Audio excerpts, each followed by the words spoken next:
Hello and welcome to the AM Glimpse Scammer Hall of Fame. We've compiled the strangest and most scandalous scammer stories into this marathon for you. So grab a snack, sit back and enjoy the ride. And don't forget to like and subscribe.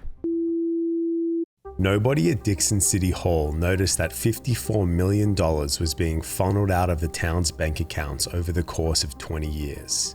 It was the biggest case of municipal embezzlement in US history. With a population of just 16,000 people, Dickson is quintessential small town USA. The downtown area is old-fashioned, flags are displayed on front porches, and the town's claim to fame and main tourist attraction is the childhood home of former President Ronald Reagan. The town's system of governance was also very old-fashioned. The council consisted of a mayor and 4 commissioners who oversaw their various departments. All of these people only worked at City Hall part-time and usually held full-time jobs elsewhere. For instance, Mayor Jim Burke owned his own real estate firm, and Finance Commissioner Roy Bridgman was the business teacher and athletics coach at the local high school. Although some of these commissioners weren't always the most qualified for their roles, it suited the small town where everyone knew each other. The fact that the local government leaders were just ordinary citizens fostered a trusting and easygoing environment around City Hall, and the town's residents felt truly represented. That is, until someone saw an opportunity to exploit the trust the community had in them and use it for personal gain, in the form of jewelry, cars, and show horses. It's 1971. Rita Humphrey was fresh out of high school, about to start her first day as a secretary at Dickson City Hall. She had considered going to college, but after impressing Dickson's comptroller during her internship, she was offered a full-time job and decided to take it. She decided the job was the best way to earn money so she could fund her true passion, quarter horses. Rita grew up in Dickson on her family's farm with her 5 siblings. Her mother's hobby was showing quarter horses competitively, and Rita grew to share the same hobby. Quarter horses are the most popular breed of horses in the United States. They are loved for their athleticism and looks and are also good workhorses. A quarter horse can cost anywhere from a few $1,000s to $250,000. The best quarter horses can compete in shows where they are judged for their appearance and agility. Stable rental, training, grooming, food, and vet bills make showing quarter horses a very expensive hobby. But Rita had inherited her mother's competitiveness and was determined to succeed in showing prize quarter horses. In 1974, Rita met engineer Rita Crundwell. They got married the same year but never had kids. In 1983, the Dickson City Comptroller retired, and Rita was promoted to the role. She was smart, hardworking, and got along with everyone. It was the obvious choice. A comptroller is similar to a treasurer. Rita's job was to control all the money coming in and out of the town and dictate the budget. She was trusted to manage every accounting issue in City Hall, no matter how big or small. In 1984, Rita's mother died, and 2 years later, she divorced Jerry, citing, quote, extreme and repeated mental cruelty. Although her personal life was in shambles, she flourished at work. She knew the ins and outs of how the town operated and had full control over pretty much everything to do with Dickson's money. By now, she had saved up enough to buy her first horse and was able to start competing. In 1985, Rita won her first state title in Indiana and then won a national title in Texas. She had finally gotten a taste of victory, and these 2 wins fueled her desire for more trophies. She had her sights set on the biggest prize at these horse shows, the Leading Owner Award, but she would need many more horses before she could achieve this goal. In 1990, Rita opened up a new bank account under Dickson City's name, the Reserve Sewer Capital Development Account in the care of Rita Crundwell. She strategically picked an official-sounding but also mundane name for the account, and nobody at City Hall or the bank batted an eyelid. I'm sure you can see where this is going. In 1991, she funneled $181,000 out of Dickson City's bank account into her personal account. That same year, Rita began investing in more horses and also treated herself to some $3,000 diamond earrings and a $19,000 pontoon boat with a wet bar and barbecue on board. Over the next few years, Rita's star began to rise in the competitive quarter horse world. Her herd would eventually grow from a few horses to a few hundred horses. She would give them names like I'm Money 2, She Scores, Packin' Jewels, Careful Who You Invite, and I Found a Penny. Her purchases were getting more and more extravagant. Diamond jewelry, custom furniture sets, custom saddles, a golf cart, motorhome, second boat, and pickup trucks. She spent $500,000 renovating her home, added an in-ground pool, and doubled the square footage. Back at her comptroller office, she cut the town's fire department budget by $26,000 and eliminated the $46,000 assistant fire chief position. By the mid-90s, Rita had become a celebrity in the horse world, not only for winning prizes all over the country, but also for her showiness. She was always dripping in diamonds and wore custom-made sequined, beaded jackets, sometimes changing into several different outfits per show. She traveled in style with her luxury motorhome and horse trailers emblazoned with her initials. In 2004, Rita won the top prize of leading owner at the American Quarter Horse Association's annual championship in Oklahoma City. Her dream had finally come true. Rita would go on to win this highly coveted prize 7 more times. By the late 2000s, Rita was the undisputed queen of quarter horses. In 2006, Rita bought an 88-acre piece of land and turned it into Rita's Ranch, a state-of-the-art horse breeding and training facility, complete with a 20,000 square foot barn, an arena, stalls, and offices. She also started to keep horses at stables run by her boyfriend, Jim McKillips, who was also heavily involved in the competitive quarter horse scene. She upgraded her motorhome to a $2.1 million 45-foot luxury coach with marble counters, a king-size bed, and 5 TVs. Most competitors would bring 2 or 3 horses to each show, but Rita had a custom-painted trailer that could transport 10 horses.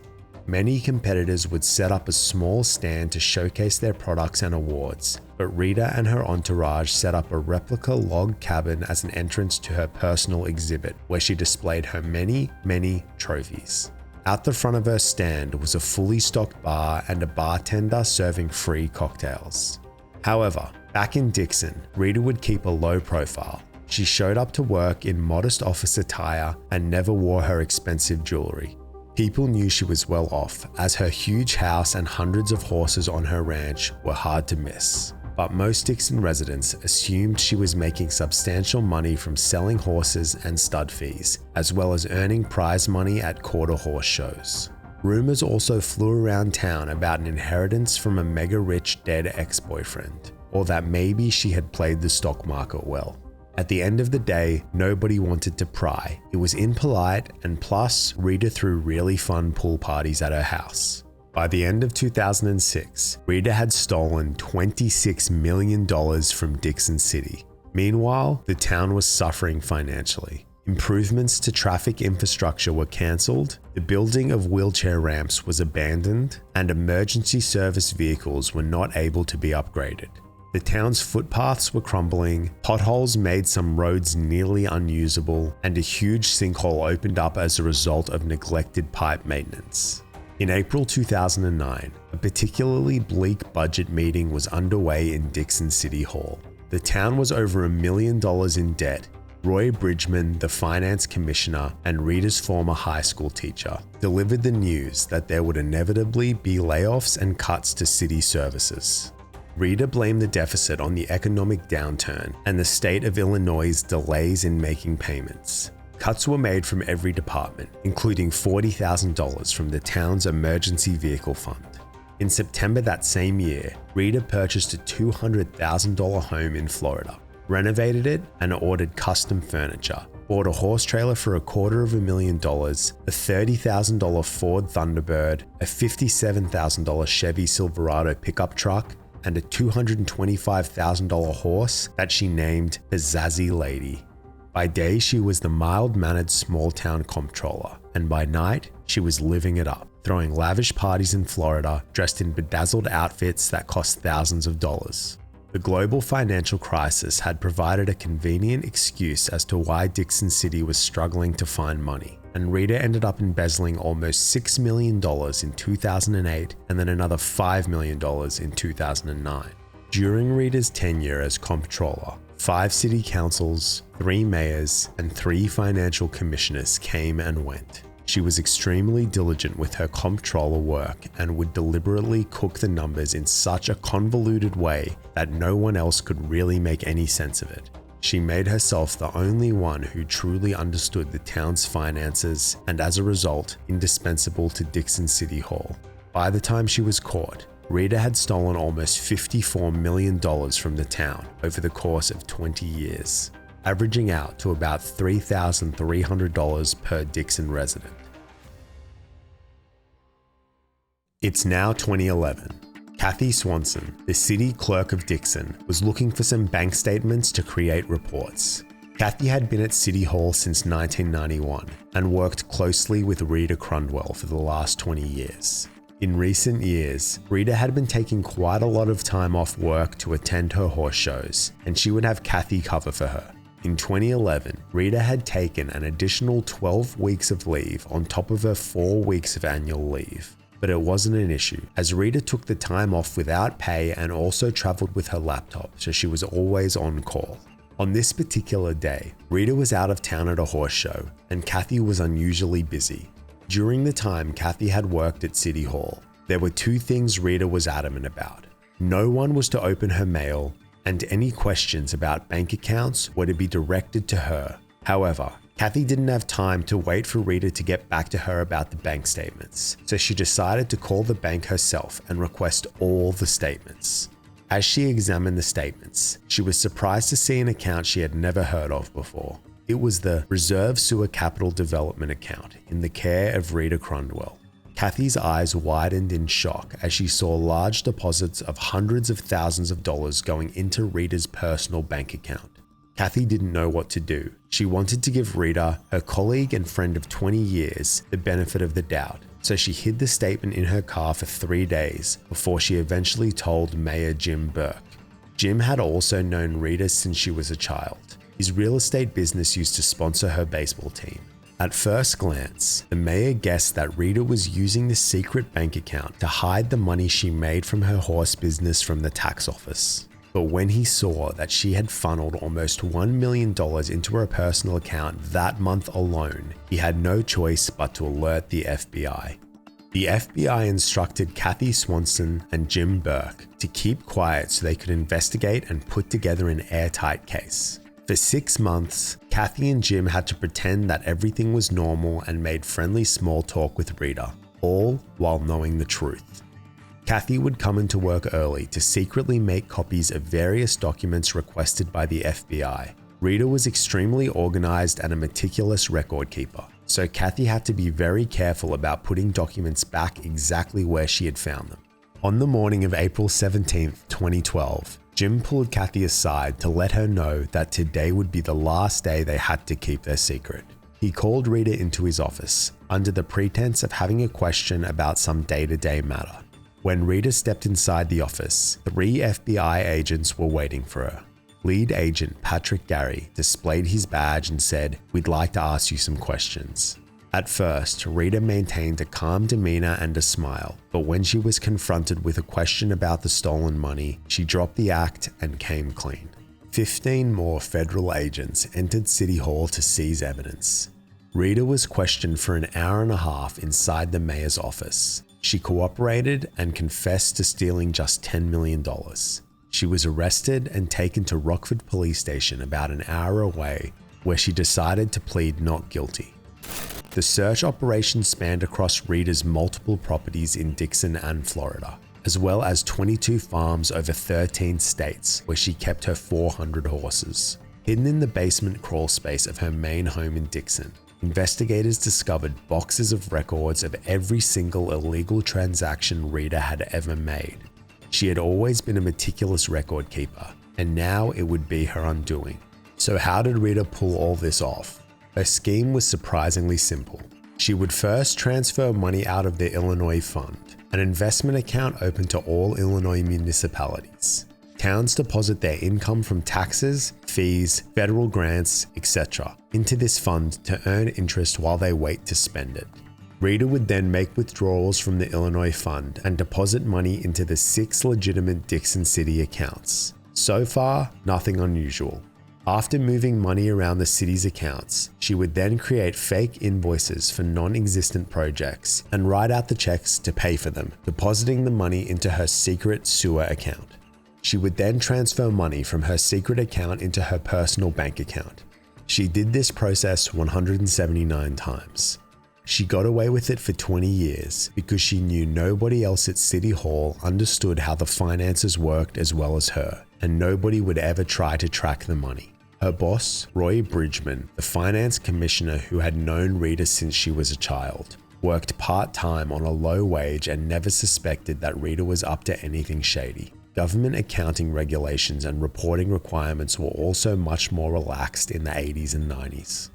Investigators noted that Rita's time off work was unusual and pointed out an arrogance that she developed over the years.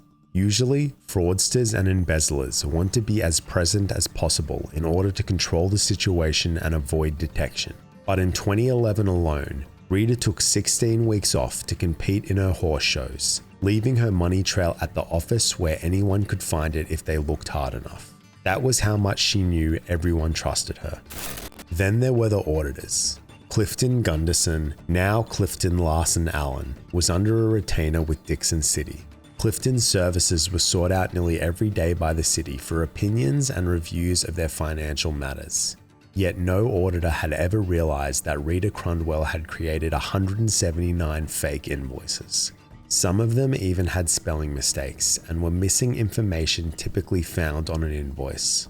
Dickson City sued Clifton, alleging that the auditors should have detected the fraud.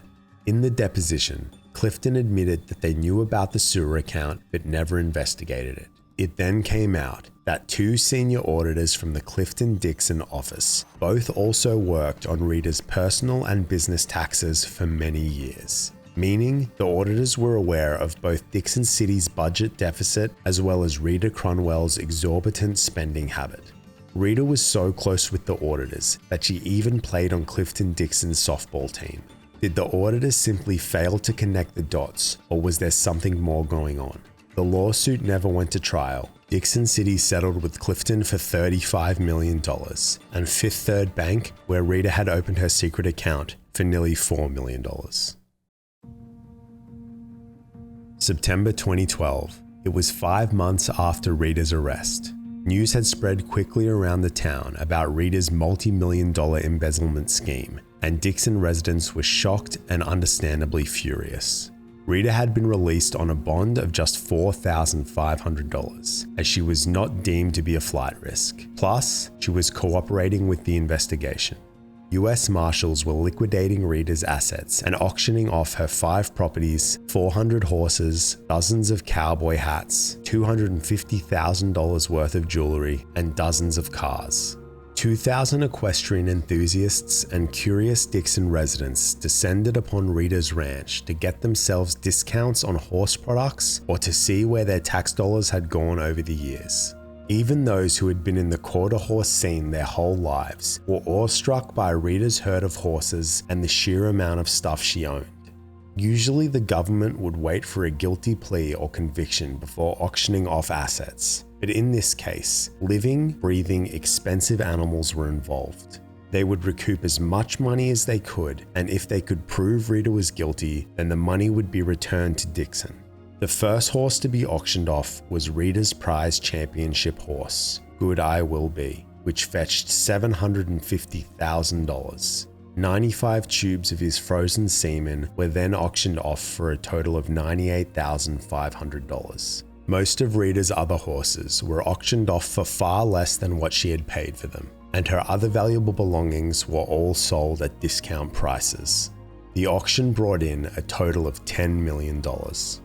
In November 2012, Rita, facing overwhelming evidence, changed her mind and pleaded guilty to wire fraud and money laundering. She was sentenced to 19 years and 7 months in federal prison, just shy of the 20-year maximum.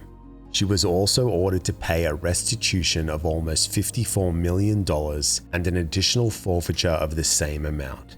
At her sentencing hearing, Rita apologized to her friends and family, but never expressed remorse for stealing from the residents of her hometown. Many wondered if Rita did this all single-handedly or if anyone else was in on it, but the FBI were never able to prove that anyone else was involved in the scheme. After details of Rita's embezzlement came out, Dixon residents became enraged with the city council, accusing them of not performing their duties properly. Mayor Jim Burke especially received a lot of backlash, and many called for him to resign. Residents became even more incensed when it came out that the neighboring town Sterling, which had roughly the same population and budget as Dixon, had seen the red flags and alerted Jim Burke that something was not right with their finances. The citizens of Dixon voted in a new managerial form of governance, and a new mayor with 5 new council people were also elected. The comptroller position was dissolved entirely, and Paula Meyer, the new finance director, overhauled the department. She changed up her staff's duties and even physically moved people's desks around to prevent any sort of fraud. New procedures for making payments were also put into place to allow for more transparency. Dixon was able to recoup about $40 million from the sale of Rita's assets, as well as the lawsuit against the auditor and bank, and were able to start paying off their loans and revive infrastructure projects. Streets are now smooth, the public library was renovated, and underground pipes were replaced, all thanks to what locals call Rita money. When the pandemic hit in 2020, Rita petitioned for compassionate early release in a 9-paged handwritten letter, citing her deteriorating health putting her at risk. She was denied, but in August 2021, Rita Crundwell filed an appeal and was released from prison, aged 68. She was taken to a halfway house in Chicago, where she will remain until October 2029. Rita served a total of just 8 years in prison, less than half the time she had been sentenced to. The glamour of Hollywood has attracted aspiring actors and filmmakers from around the world for a century. There is no other place on the planet quite like it. A town full of wildly ambitious people who have followed their dreams of succeeding in the cutthroat entertainment industry. Of course, only a very small select few land roles in movies people actually watch, let alone walk red carpets or become household names. For everyone else, it's hustling for auditions while working part-time jobs, taking every small uncredited role, doing almost anything to make it. Zach Horwitz was one of those people. He moved to Hollywood with no connections and no qualifications, but ended up acting alongside Hollywood legends, bought a multi-million-dollar house, and drove flashy cars. He had ostensibly made it. But this is not some Hollywood fairy tale. Zach Horwitz went to the extreme to make his dreams come true, and along the way, stole millions from his closest family and friends.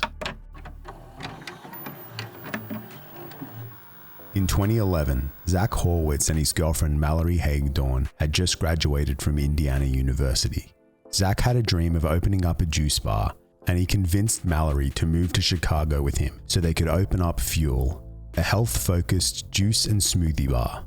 Zach even asked some of his friends back home to move to Chicago to help run the business. While in Chicago, Zach started performing in the local theater and comedy shows and was falling in love with his new hobby. Old Yelp reviews for Fuel stated that the shop was often closed when it was supposed to be open, possibly indicating where Zach's priorities lay. Less than a year after opening Fuel, Zach showed Mallory an email he received from Howard Schultz, the billionaire founder of Starbucks. Howard Schultz was apparently impressed with Zach's entrepreneurial skills and wanted Zach to work for his venture capital firm, Mavron. Schultz offered Zach a job in LA where he would lead Mavron's entrepreneur outreach program. Zach and Mallory agreed that the offer was too good to turn down, so the couple packed their bags, abandoned Fuel, abandoned Chicago, and moved to LA. By mid-2012, Zach and Mallory were settled into their new lives in LA. Zach was busy working at Mavron, and Mallory was pursuing a career as a hairstylist. It seemed like Zach was an integral part of Mavron. He was constantly receiving emails and texts from Howard Schultz and rushing off to meetings. The couple became so close with the billionaire that Howard sometimes even emailed Mallory directly. However, Mallory was beginning to notice the toll that the demanding job was taking on Zach. He was drinking more heavily than usual to deal with the stress, and had also started taking Adderall and Xanax every day. What Mallory didn't know was the real reason why Zach was so stressed out. Zach wasn't working at the Mavron offices. In fact, he had never once spoken to his supposed mentor Howard Schultz. The job and subsequent communications from Howard Schultz were all fake. Zach would write and schedule emails with official-looking Mavron signatures to be sent to himself and sometimes Mallory. Zach devised the elaborate scheme so the couple would move to LA and Zach could follow his dreams of becoming a movie star. Your son was my best friend. He was my brother. And he was one hell of a soldier. Everything he did, work, school, friendship, he did it 110%. That clip was from one of Zach's earliest reels. You don't exactly need to be a film critic to see that he didn't possess natural acting talent. It was around this time he also adopted the stage name Zach Avery. Making it in Hollywood is all about networking and who you know. Zach didn't have much of a launchpad in showbiz, but he eventually schmoozed his way into dinner with two filmmaker brothers, Julio and Diego Halaviz. The Halaviz brothers were also in their 20s and starting out in Hollywood. They were creative and ambitious and had already made a few short films together, but they struggled with getting funding for bigger projects. Zach knew this meeting was a rare opportunity, and he needed to find a way to make himself valuable to the Halaviz brothers. He told Julio and Diego about his business connections with Starbucks founder Howard Schultz. Julio and Diego were impressed. The three of them decided to start up their own production company, 1in which stood for 1 in a million. We created 1in Productions to produce high-concept genre films with an edgy and unique approach to storytelling, the Halaviz brothers said in a statement to Deadline. Between 2012 and 2016, 1in reportedly produced 2 to 3 low-budget horror and sci-fi films per year. They even produced and distributed a film directed by Rob Zombie, who was known for his Halloween remakes. Meanwhile, Zach was still working on his acting career. He had a couple of small roles in low-budget Halaviz brothers films, appeared in a few short films, and was also an uncredited extra in the 2014 Brad Pitt film Fury. In 2013, 1in announced a partnership with Miami-based distribution company Alebrije Entertainment, which was co-owned by Gustavo Montadon. Gustavo was the real deal. He served almost 30 years at 20th Century Fox and was the vice president of TV distribution in Latin America. Their business plan was to acquire cheap English language films, then sell the distribution rights in Spanish-speaking countries via theatrical and other release platforms, including Netflix and HBO. Zach's efforts were slowly paying off, but his desire for fame and fortune led him to accelerate things. Before we get into the rest of Zach's story, please subscribe to our channel and give this video a like if you're enjoying it. Zach was still very close with his college friends, Jacob Wonderland, Joseph D'Alteris, and Matthew Swinger. While Zach was in LA, his friends were working entry-level jobs at two of the largest investment banking firms in the world, JP Morgan and Morgan Stanley. In 2014, Zach pitched his friend Jacob an investment opportunity. He had a movie that would make a guaranteed 30 to 40% return within the quarter. Zach talked up 1in his existing deals with HBO and Netflix, his connections with Howard Schultz, and eventually, Jacob agreed to lend $37,000. Zach kept his word and repaid the loan with interest on time.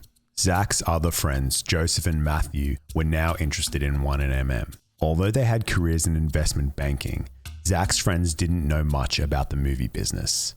Zach told them about how he needed money to acquire the rights to low-budget English language movies, then he would sell those rights to HBO, Netflix, and Sony for Latin American distribution.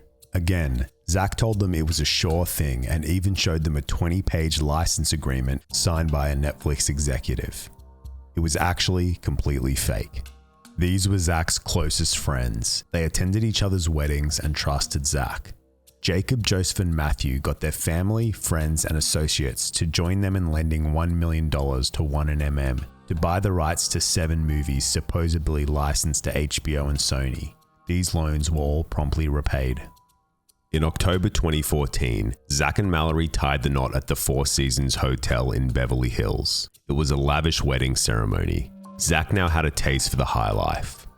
To keep the money flowing, Zach would solicit new investors, talking up his business connections at Mavron, HBO, and Netflix, and guarantee huge profits. Zach would secure new investors and use their money to pay back existing loans.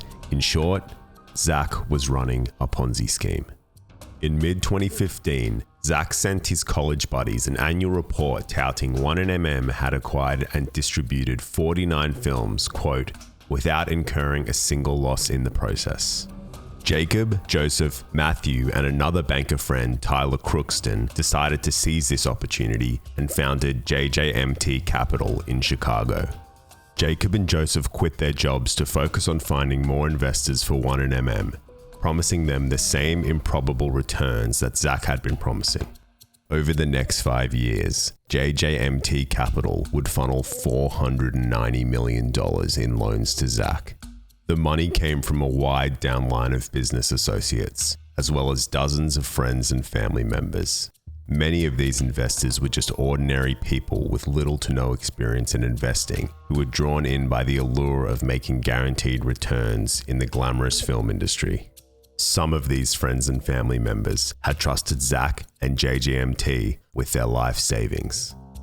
Over the years, Zach made steady repayments to all his friends at JJMT. He also lived a very extravagant life. He bought a $6 million Beverlywood home with a screening room, gym, and a 1,000-bottle wine cellar. He then spent $2.5 million on a celebrity interior designer. He traveled in private jets and would spend $124,000 on Vegas trips. He had a luxury watch subscription, sat courtside at Lakers games, and once tried to tip a waitress $5,000. He spent over $600,000 on cars. He was essentially skimming a huge portion of investor money to fund his opulent lifestyle, projecting an image of success, attracting more investors, and bankroll movies to star in. In August 2016, the Hallovis brothers released a short film titled The Laughing Man, a fan film about the comic book villain Joker. Zach plays the leading role in this origin story film. To date, it has over 6 million views on YouTube. The comments are full of praise, with some fans calling it better than some major studio films. This was a pivotal moment for Zach and the Hallovis brothers. Millions of people had seen and loved their work, and Zach would go on to even more extreme lengths to chase that high. In March 2017, Romek Gignac was telling his friend, tennis partner, and business partner, Jim Russell, about a lucrative investment opportunity they needed to get in on. Romek and Jim were both from Las Vegas and had made a few investments together in the past. Romek was a mortgage broker, and Jim was an executive at a steel company. Romek was referred to Zach Horwitz through a mutual friend who was already an investor and was eager for a slice of the pie. Jim decided to meet up with Zach in person and hear the pitch for himself. They met at a bar at the Four Seasons Hotel in Beverly Hills, the same place where Zach had gotten married.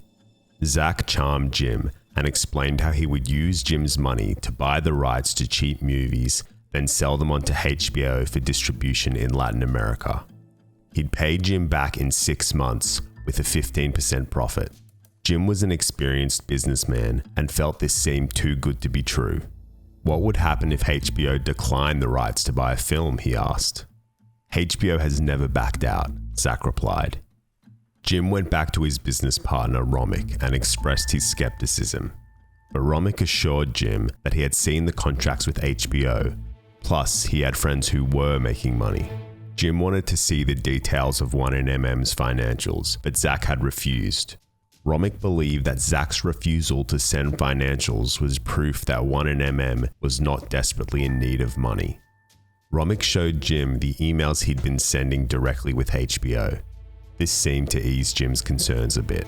Jim replied, "I'm still bewildered as to why he just doesn't send the financials. It is so much easier than all this crap.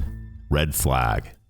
Over the next 2 years, Jim and his partners would wire $80 million in loans to Zach Horwitz. The emails from HBO were all forged by Zach. In August 2017, Deadline reported that 1MM had raised $5 million to produce and finance sci-fi and horror films. The strange thing about the article was that Zach was mentioned as both Zach Horwitz and Zach Avery, as if they were two different people. In September 2017, Zach and Mallory welcomed their first child, Jackson. It is unclear how much Mallory knew about 1MM or if she was ever told the truth about Maveron, but Zach had built their entire life together, now with a newborn, on lies, and now a Ponzi scheme. In 2017, Zach had a supporting role in the Diego Halavas-directed time travel thriller, Curvature. It stars Lindsay Fonseca, who had recurring roles in several prominent TV shows and featured a cameo from Linda Hamilton. The film was released widely enough to receive a couple of reviews, but the consensus was that it was generic and slightly incoherent. In 2018, Zach landed supporting roles in a few more films, including The White Crow, which was directed by Ralph Fiennes, and Farming, alongside Kate Beckinsale. He also began shooting the neo-noir thriller Last Moment of Clarity. It was Zach's first leading role in a feature-length film. He played a man on the run from the mob, who then begins to suspect his murdered girlfriend is still alive. His co-stars included Samara Weaving and Brian Cox. A review from The Guardian read, "The directors and/or actor, Zach Avery, must be either very well financed or ridiculously persuasive, because they've managed to pull together a supporting cast and budget for this debut thriller that far exceeds what the script seems to warrant." Zach was finally brushing shoulders with well-known actors and getting attention from mainstream audiences. His dream of Hollywood stardom was feeling more and more achievable, even if he was stealing money to make it happen. Interestingly, in interviews he gives around this time, he never mentions 1MM or the movie licensing deals. It is almost as if he has separated the two Zachs, just like in the Deadline article just a few years ago. Zach Horwitz, the businessman and Ponzi scheme mastermind, and Zach Avery, the up-and-coming actor. So how I kind of got through the financial side of doing it is basically doing anything you possibly can to get the dollar, to pay the rent, to keep going to the things you want to go to. You wait tables or you do whatever it is now. And so that's really what I did in the beginning. But in November 2019, Zach had abruptly stopped paying back his investors. By now, he had been running his Ponzi scheme for 5 years without issues, as he had always repaid his loans with interest on time. He had collected a total of $690 million before everything came crashing down. Now that the payments seemed to have stopped, Zach's friends at JJMT were becoming increasingly concerned. Jim Russell texted wanting to know what was going on. He knew something was wrong and soon got his lawyers involved. Zach tried to keep investors at bay by insisting that Netflix and HBO were the ones who were late in making payments. He claimed that many HBO vendors, not just 1MM, were having trouble getting paid. He urged his investors not to contact Netflix or HBO directly. The investors in Chicago were starting to lose patience as well. Zach pulled out one of his original tricks.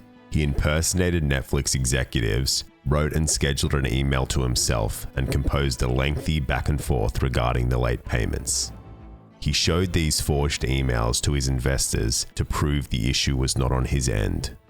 March 2020 was a time of fear and uncertainty for a lot of people around the world due to COVID-19. This was the case for Mallory Horwitz, but she was also juggling her second pregnancy and was trying to sell their house quickly as the family was in some financial trouble. At some point, Zach had persuaded Mallory to quit her job as a celebrity hairstylist so she could focus on raising their children. Mallory relied on Zach's income and did not have her own money. Marty Kaplan, a Chicago investor who was friends with Zach's college buddy, Joseph D'Alteris, was the first investor to sue. Both Marty and Joseph stood to lose almost all of their family's money.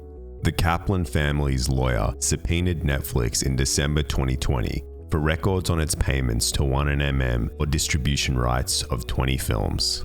Netflix responded claiming to have no record of doing business with 1MM.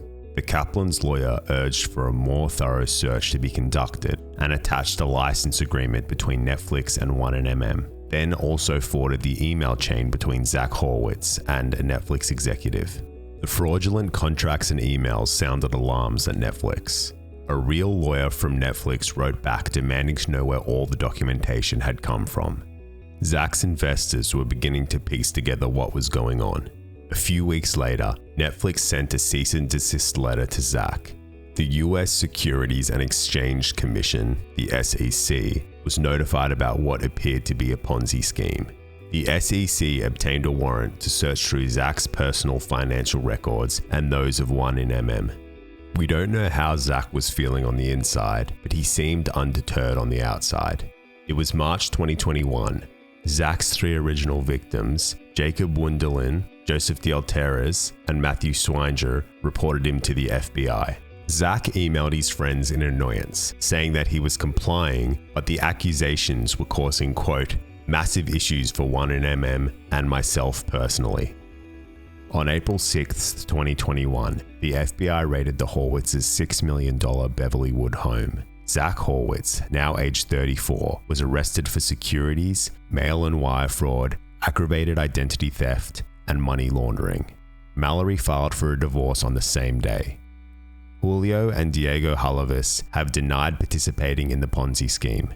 Gustavo Montadon, the former 20th Century Fox VP, claims he met Zach a long time ago, but he never had a relationship with him. The FBI has not accused anyone else of wrongdoing.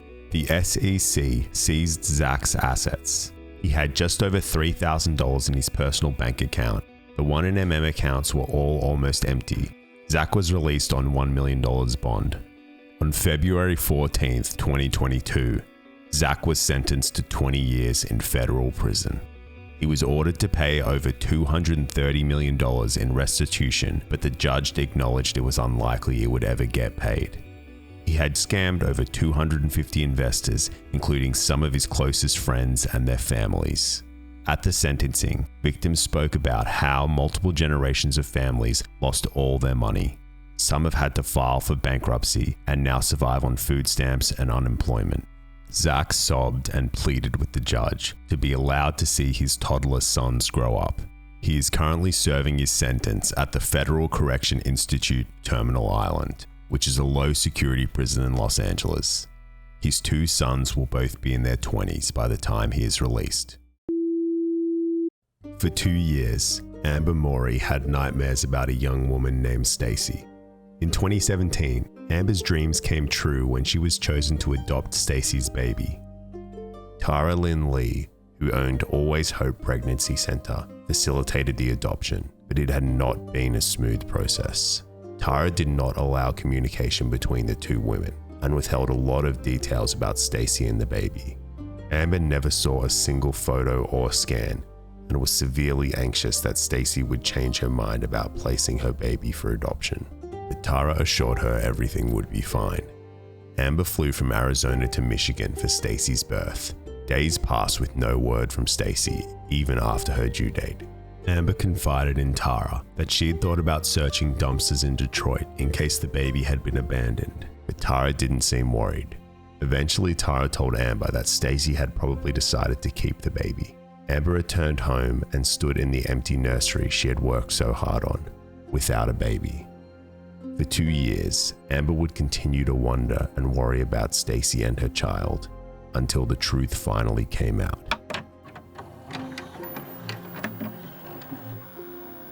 Tara Lyn Lee grew up in Mount Clemens, Michigan, a town just north of Detroit. In 2002, at age 21, Tara and her high school sweetheart Jeremy welcomed their first daughter. The couple got married shortly after.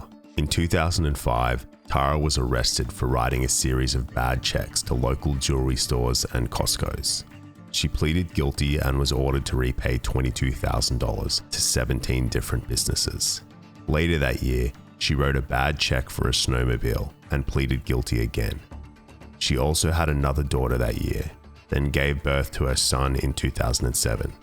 In 2012, Tara and Jeremy adopted 2 children. In 2015, Tara opened Always Hope Pregnancy and Education Center. According to Tara's LinkedIn page, Always Hope was a quote, non-profit pregnancy outreach center. We help all pregnant women sort through all available options with their unborn child. We also assist with private adoptions and adoption classes and education, but the majority of Tara's work was private adoptions. The private sector adoption and child welfare service industry in the United States generates an estimated $19 billion a year in revenue. A private adoption typically costs between $30,000 and $45,000. Adoptive parents need to cover legal fees, court documentation fees, home studies, background checks, counseling, and medical expenses for the birth parents, and other expenses that come with preparing to welcome a child. Laws around adoption are strict. It is illegal to directly give a birth parent money to adopt their child, so adoption agencies act as a bridge in the process. Adoption agencies are required to keep records of birth parents' expenses with all the receipts, so everything can be reimbursed by the adoptive parents accurately. In 2015, Tara was investigated by the state of Michigan for operating an unlicensed adoption agency. She insisted that she was only taking birth moms to appointments and arranging clothing donations, so it was concluded she wasn't violating the law. However, more complaints were made about Always Hope, and the state ordered Tara to obtain a license, but she never applied for one. Tara told families that she was a trained doula and that she had a master's degree in social work. These qualifications allowed her to charge extra fees for assisting with birth mothers, labor, and delivery, as well as for counseling. Tara controlled all the communication between expecting mums and adoptive families. She did not allow the 2 sides to contact each other directly. She always included herself on group text chats and would come along to in-person meetings. It is estimated that 2 million American families are seeking to adopt a baby, but only 20,000 women a year place their babies up for adoption. Both parties are usually highly emotional, vulnerable, and sometimes desperate, which gave Tara immense power over the people she worked with. Kyle and Adam Bells Thomas dreamed of starting a family together, but faced discrimination from adoption agencies because they were a same-sex couple. In January 2017, they met Tara Lyn Lee through a friend of a friend. She agreed to help Kyle and Adam find a birth mother for a fee of $25,000. In April, Tara gave Kyle and Adam the good news. A young pregnant woman named Angel had chosen them to adopt her baby. Kyle and Adam attended Angel's ultrasound appointments and paid for her housing, food, and medical bills, but the payments always went through Tara. On June 23rd, Angel gave birth to a boy. Kyle and Adam rushed to the hospital, signed the adoption papers, and named the boy Maxwell, and became fathers that day. 7 months later, Tara called Kyle and Adam to inform them that Angel was pregnant again, and that she wanted them to adopt this baby too. Kyle and Adam were not ready for another child, but Tara pressured and guilt-tripped them, so the couple agreed and wrote her a check for $10,000. They started making preparations for their second baby, then gave Tara an additional $3,000 for Angel's expenses. A few months later, Tara told the couple that Angel was backing out of the adoption. The couple was shattered, but Tara soon found another birth mom for them. This time, she charged them $20,000 as a match fee, and then another $15,000 for the birth mom's expenses. During this time, Tara and Kyle became close, texting almost daily. Kyle noticed that Tara had a taste for luxury fashion.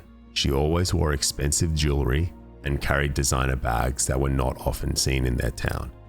In October 2017, Kyle and Adam were hit with a sickening sense of deja vu as Tara informed them that the adoption fell through.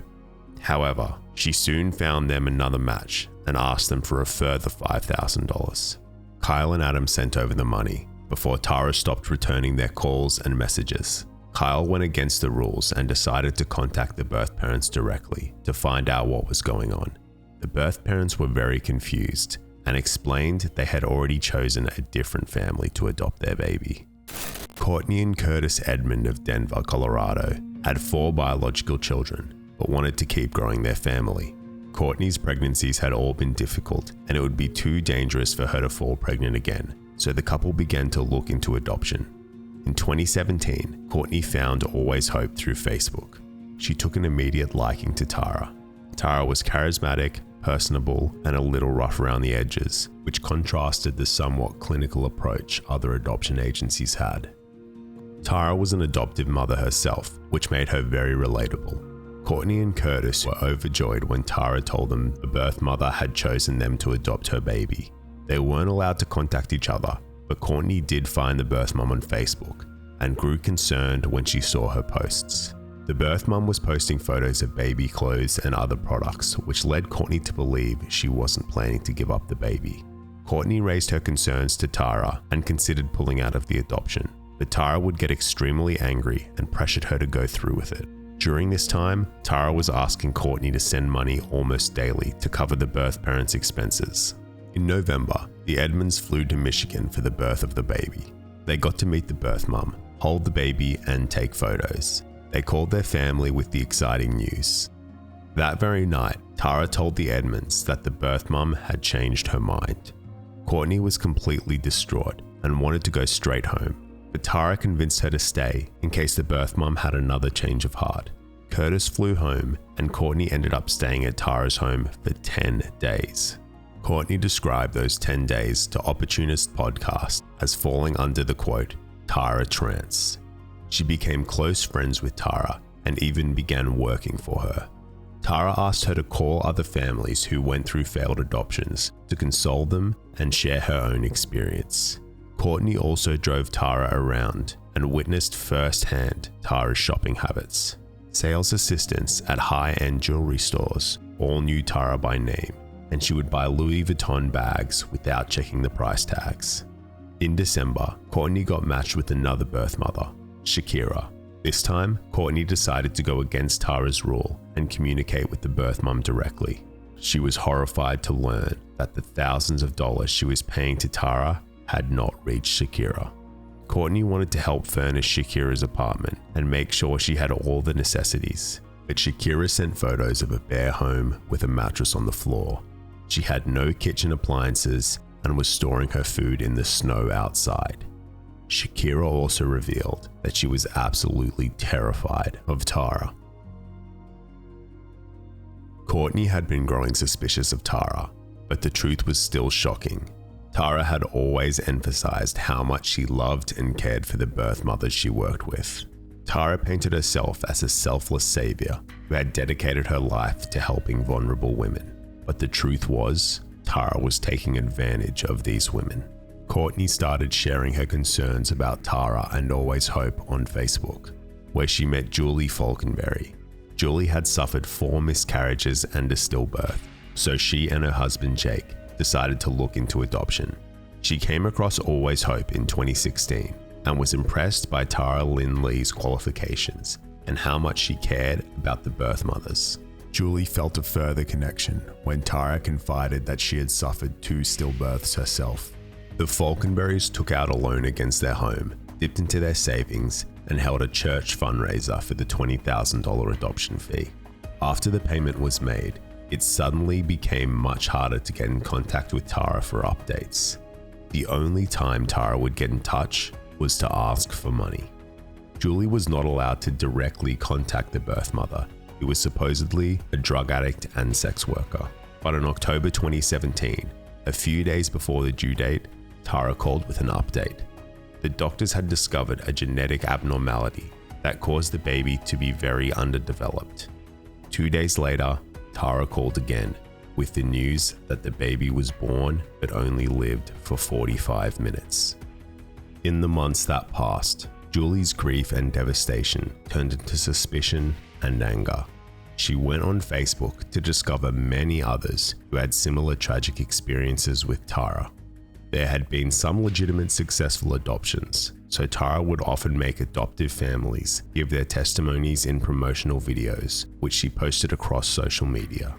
Families all across the country were fooled into handing over significant amounts of money to Tara for adoption fees and birth parent expenses, only for the adoptions to fail. Refunds were rarely issued. Julie Falkenberry and Courtney Edmond joined forces with Sarah Scott, who had spent $24,000 on 2 failed adoptions, and the 3 women started collecting stories from other victims. One of the most shocking stories was an unnamed couple from Georgia. Just days before the birth mother's due date, Tara called them hysterically crying and told them that the birth mum had been fatally shot and the baby passed away on the way to the hospital. Tara then asked the couple to make a donation to the funeral fund. In October 2018, Julie tracked down the 2 adoption lawyers who worked with Always Hope, Tonya Corrado and Talia Getting. "You should be ashamed of yourself," Julie shouted down the phone to the lawyers. It turned out that Tara had not only fooled scores of birth parents and adoptive families, but she had even tricked her own lawyers. Lawyers she had been working with for close to 3 years. Talia Getting realized she could access Tara's email and started going through years of communications. Maria Pancheco was another lawyer who started working with Always Hope more recently. She was initially skeptical of Julie's allegations, but agreed to help investigate. The 3 lawyers scrutinized records and paperwork and slowly uncovered the shocking truth behind Tara's scheme. They handed over their findings to the FBI, who immediately launched an investigation. There were countless instances where Tara promised the same baby to multiple families. She would spell the birth mother's name slightly different and change up the due dates, collect money from the adoptive parents, then make up a story for why the adoption fell through. Tara also completely fabricated birth mothers and then ran the same scam. The birth mother who had supposedly been shot never existed. Tara had used photos of a complete stranger who had never even been pregnant. Many of these adoptions were kept off the record, hence why the lawyers had no idea this had been occurring. The FBI raided Tara's home on the 9th of November 2018. They seized her laptop, mobile phones, business records, and a stack of adoption profile books that hopeful parents had made. The FBI interviewed birth parents and adoptive parents and began to gain a clear picture of the cruelty Tara exhibited as her greed took over. The Always Hope mission was to support and empower the pregnant women, but Tara was doing the opposite. She preyed on vulnerable women and exploited them. One of Tara's former assistants revealed that Tara would regularly recruit pregnant women from methadone clinics and homeless shelters. She would promise to take care of them and help find their baby a better home. Tara would lie and tell the expectant woman that they would be allowed to see their child at any time. This was not true. Unless an arrangement had been agreed upon, the biological mother has 0 rights to the child once the adoption papers are finalized. Mariah Day worked as a house cleaner for Tara. She became pregnant at age 19 and wasn't sure whether she should keep the baby. Tara manipulated Mariah under the guise of giving her counseling. She convinced Mariah that she wasn't fit to be a mother and that adoption would be best for the baby. Mariah went through with the adoption, but later came to regret the decision and still struggles with how Tara exploited her. Investigators found that there were several birth mothers who had been neglected by Tara. She had left women in bug-infested motel rooms, failed to pay utility bills, and made some women live in her assistant's basement. One birth mum was forced to take her 2 young children on a 26-hour bus ride from Florida to Michigan, then had to stay in a small hotel room before she ultimately decided to keep her baby. That same woman's pregnancy photos were used with her face cropped out to trick several families. Tara also claimed to be a doula and even performed medical examinations on some pregnant women. Because she was not actually qualified, it could be argued this was sexual assault. It was discovered that Tara had recently started sending money directly to a birth mother named Angelica Wiggins, which is illegal. The FBI analyzed Angelica's phone records and discovered that she was a drug addict who was not pregnant. Tara had paid her to pose as a birth mother and made her FaceTime and even meet up with adoptive parents. John Crouch and his wife spent over $33,000 on adoption fees, Angelica's food and bills, and even a new fridge for her. The Crouches never received proof that Angelica was pregnant, In fact, she would often get her own supposed due date wrong. Angelica later pleaded guilty to wire fraud and was sentenced to 21 months in prison and ordered to pay $106,000 in restitution. Tara was obviously motivated by money, but it is unclear why she felt the need to exhibit unnecessary cruelty by leading people on for months and fabricating horrific stories about birth mothers. She allowed many people to become emotionally invested in their future baby, knowing there would be no adoption in the end. She sought out pregnant women in their most vulnerable moments and exploited them. On the 11th of January 2019, Lyn Lee was arrested and later charged with 23 counts of wire fraud and 1 count of aggravated identity theft. The news of her arrest was shocking to many of the families she had worked with. Over the course of the 2-month FBI investigation, Tara had denied any wrongdoing and attributed the accusations to the vengeful would-be parents whose adoptions failed.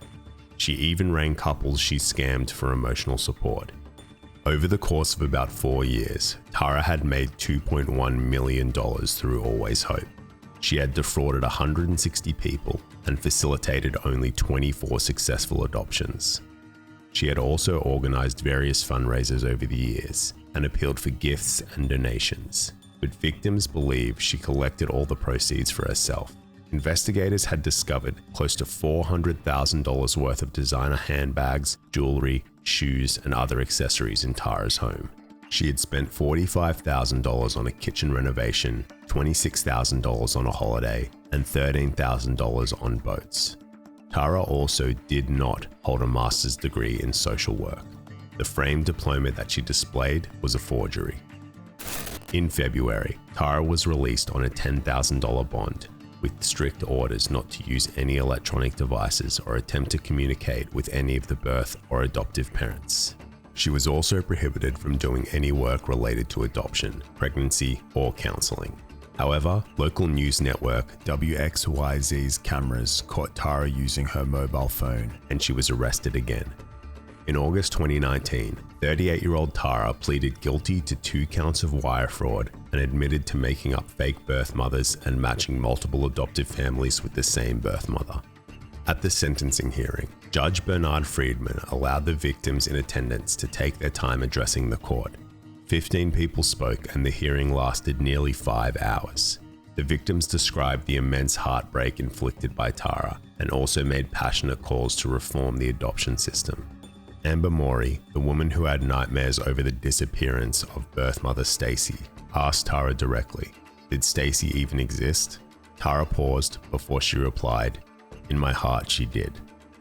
Judge Friedman described Tara's actions as evil and called her adoption fraud scheme the worst case he had ever seen.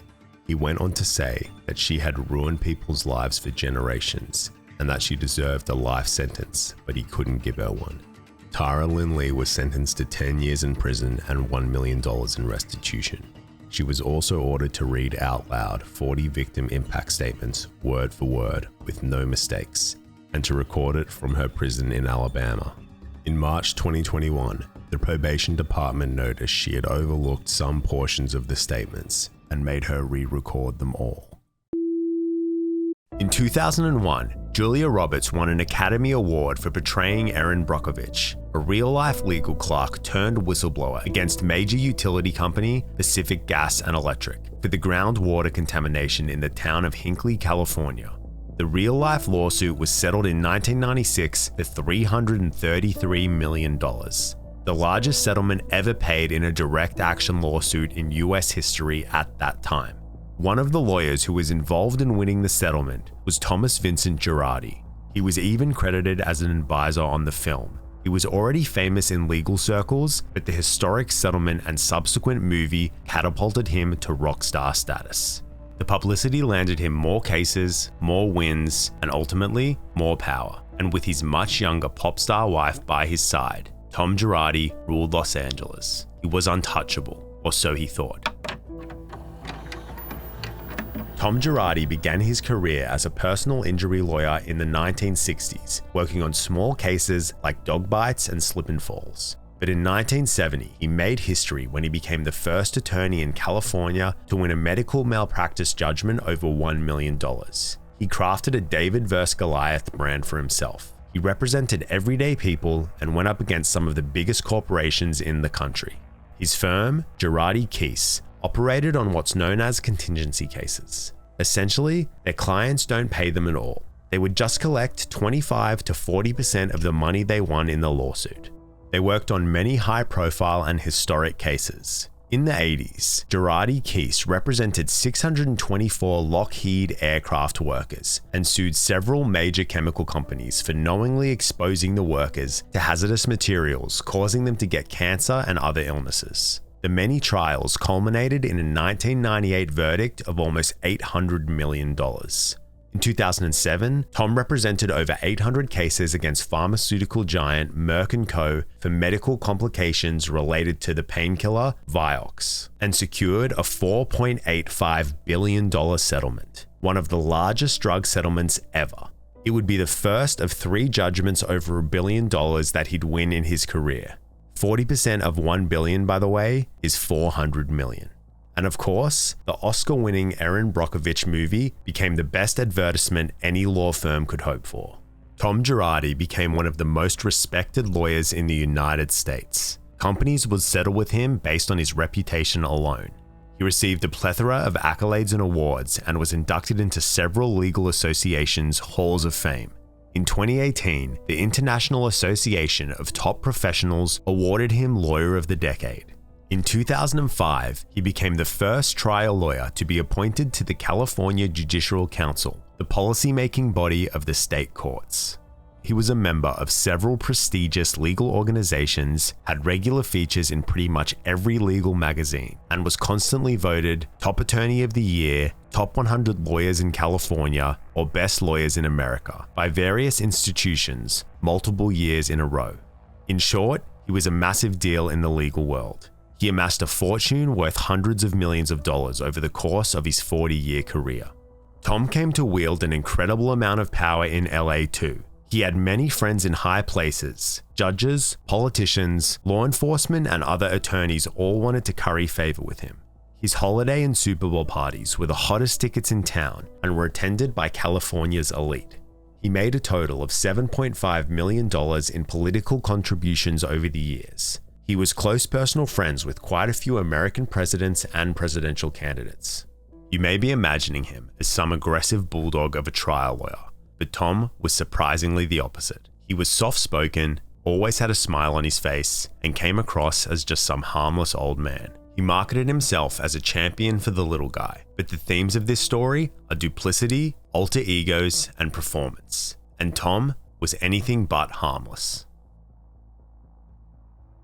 Being broke sucks and being rich is a lot better. In 1997, Tom became an investor in the reboot of Chasen's restaurant in Beverly Hills. The original Chasen's was his favorite restaurant. In its heyday, the famous LA institution used to be frequented by Hollywood stars like Judy Garland, Frank Sinatra, Clark Gable, Elizabeth Taylor, and Marilyn Monroe. One day when Tom was dining at the restaurant, he met 27-year-old cocktail waitress Erika Shahoy. They had an instant connection despite the 33-year age difference.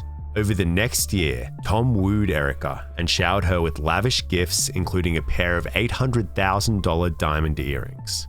Erika had always wanted to be a star. When she turned 18, she left her hometown of Atlanta, Georgia, and moved to New York City to pursue a career in entertainment. She worked as a waitress and a dancer in the city's clubs for several years, then moved to Los Angeles in 1996. By the time she met Tom Girardi, she was divorced with a young son who was also named Tom. In January 2000, Erika became Tom's third wife in a spontaneous wedding ceremony at the Los Angeles Country Club. Her waitressing days were over, and for the next 7 years, she would live a life of luxury as the First Lady of LA law. In 2007, Erika decided she wanted to pursue her dream of being an entertainer again. She created an alter ego, Erika Jayne, a bold, ultra-confident, sexy version of herself. Her husband fully supported her new venture and bankrolled her pop star career. He was so supportive that at the 2011 Italian American Lawyers Association annual Supreme Court night, Tom, the association's president, screened a raunchy Erika Jayne music video for the ballroom full of attorneys and judges. The Girardis hired all the best people in the music industry to jumpstart her career. Erika's music was moderately successful, but certainly wasn't making a return on investment. In 2015, a turning point came for the couple when Erika was cast in the reality show The Real Housewives of Beverly Hills. Like many of her castmates, she wasn't at all shy about flaunting her extreme wealth for viewers. She showed off the 75,000 square foot Pasadena compound she shared with Tom, her enormous wardrobe full of designer clothes and accessories, casually mentioned that they had 2 private planes, and bragged about the millions of dollars worth of art and jewelry that her husband frequently gifted her. Erika detailed how the cost of her choreographers, makeup artists, hairstylists, and costume designers totaled $40,000 a month.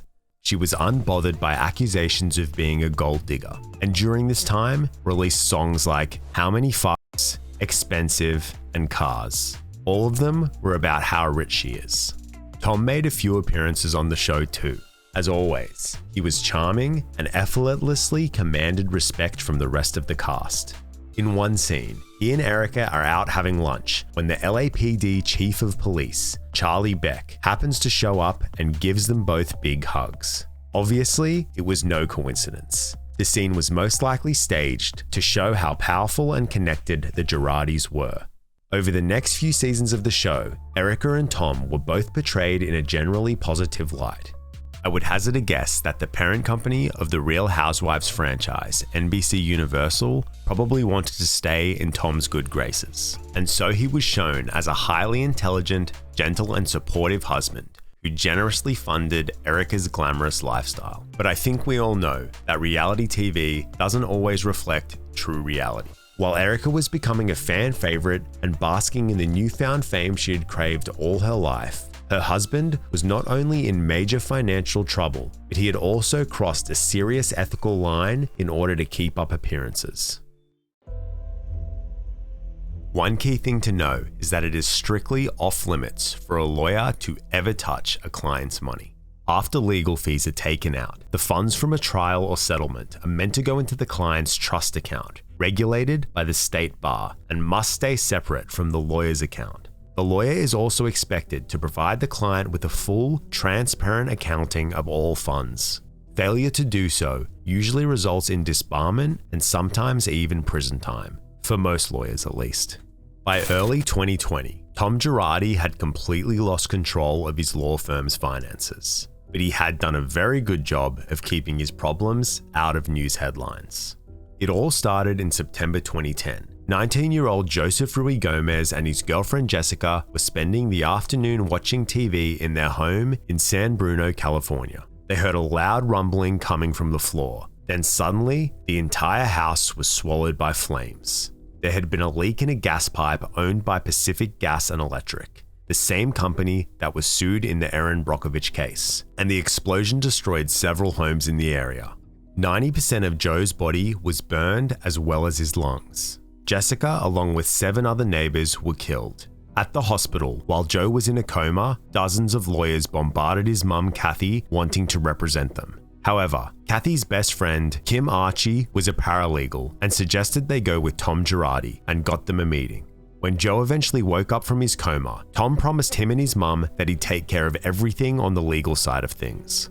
A few months after the explosion, Tom reached a settlement with PG&E. The amount was kept confidential, but both Joe and his mum were very happy with the number. Joe would have to undergo surgeries and other medical procedures for the rest of his life as a result of his burns, so it was important that the settlement would be enough to cover everything. Instead of transferring the settlement money into Joe's account, Tom offered to manage the money for him and suggested they put it into one of his high-interest accounts. He guaranteed there would be no loss. The Ruigomez family trusted Tom, and since he was a successful multimillionaire himself, they agreed to let him invest their money. However, Tom frequently missed the scheduled payments he was supposed to make to Joe. The Ruigomez family chased Tom for the money for years, but he had endless excuses as to why he didn't have the money. He failed to send them statements, blamed the judge as a scapegoat, then would play the nice guy by calling them his favorite family. As time went on, it became harder and harder to get in contact with him at all. By 2017, Joe had all but given up on trying to get his money. He didn't know who to report the matter to. Tom Girardi was friends with all the cops and judges, and other lawyers were scared of him. Kim Archie, the family friend of the Ruy Gomez's, had actually ended up working with Tom as a legal consultant. She was excited to get to work closely with this legal legend. She got more than she bargained for. She was able to get an idea of the kind of money Tom was actually making from settlements. And to her, it didn't quite add up with his extravagant lifestyle full of luxury cars, private jets, diamonds, and the latest designer clothing. She couldn't help but wonder if he and Erika were living a bit beyond their means. She sensed there was something shady going on with settlement funds. In 2014, 28 of Tom's former clients sued him for misappropriating their settlement money. A couple of years ago, pharmaceutical giant Pfizer was hit with multiple lawsuits related to the hormone drug Prempo that caused women to develop breast cancer and had to pay out over $1 billion to settle all the suits. Tom Girardi represented 138 cancer survivors and won a total settlement of $17 million. But 28 of his clients never received their share of the money.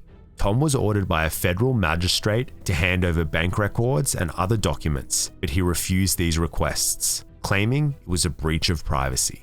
Lawyers representing the 28 women argued that it wasn't a breach of privacy, as he had, quote, voluntarily made his wealth a matter of public interest by appearing on The Real Housewives of Beverly Hills, and suggested that the records would, quote, reveal the fraudulent and criminal nature of the firm's wrongdoing.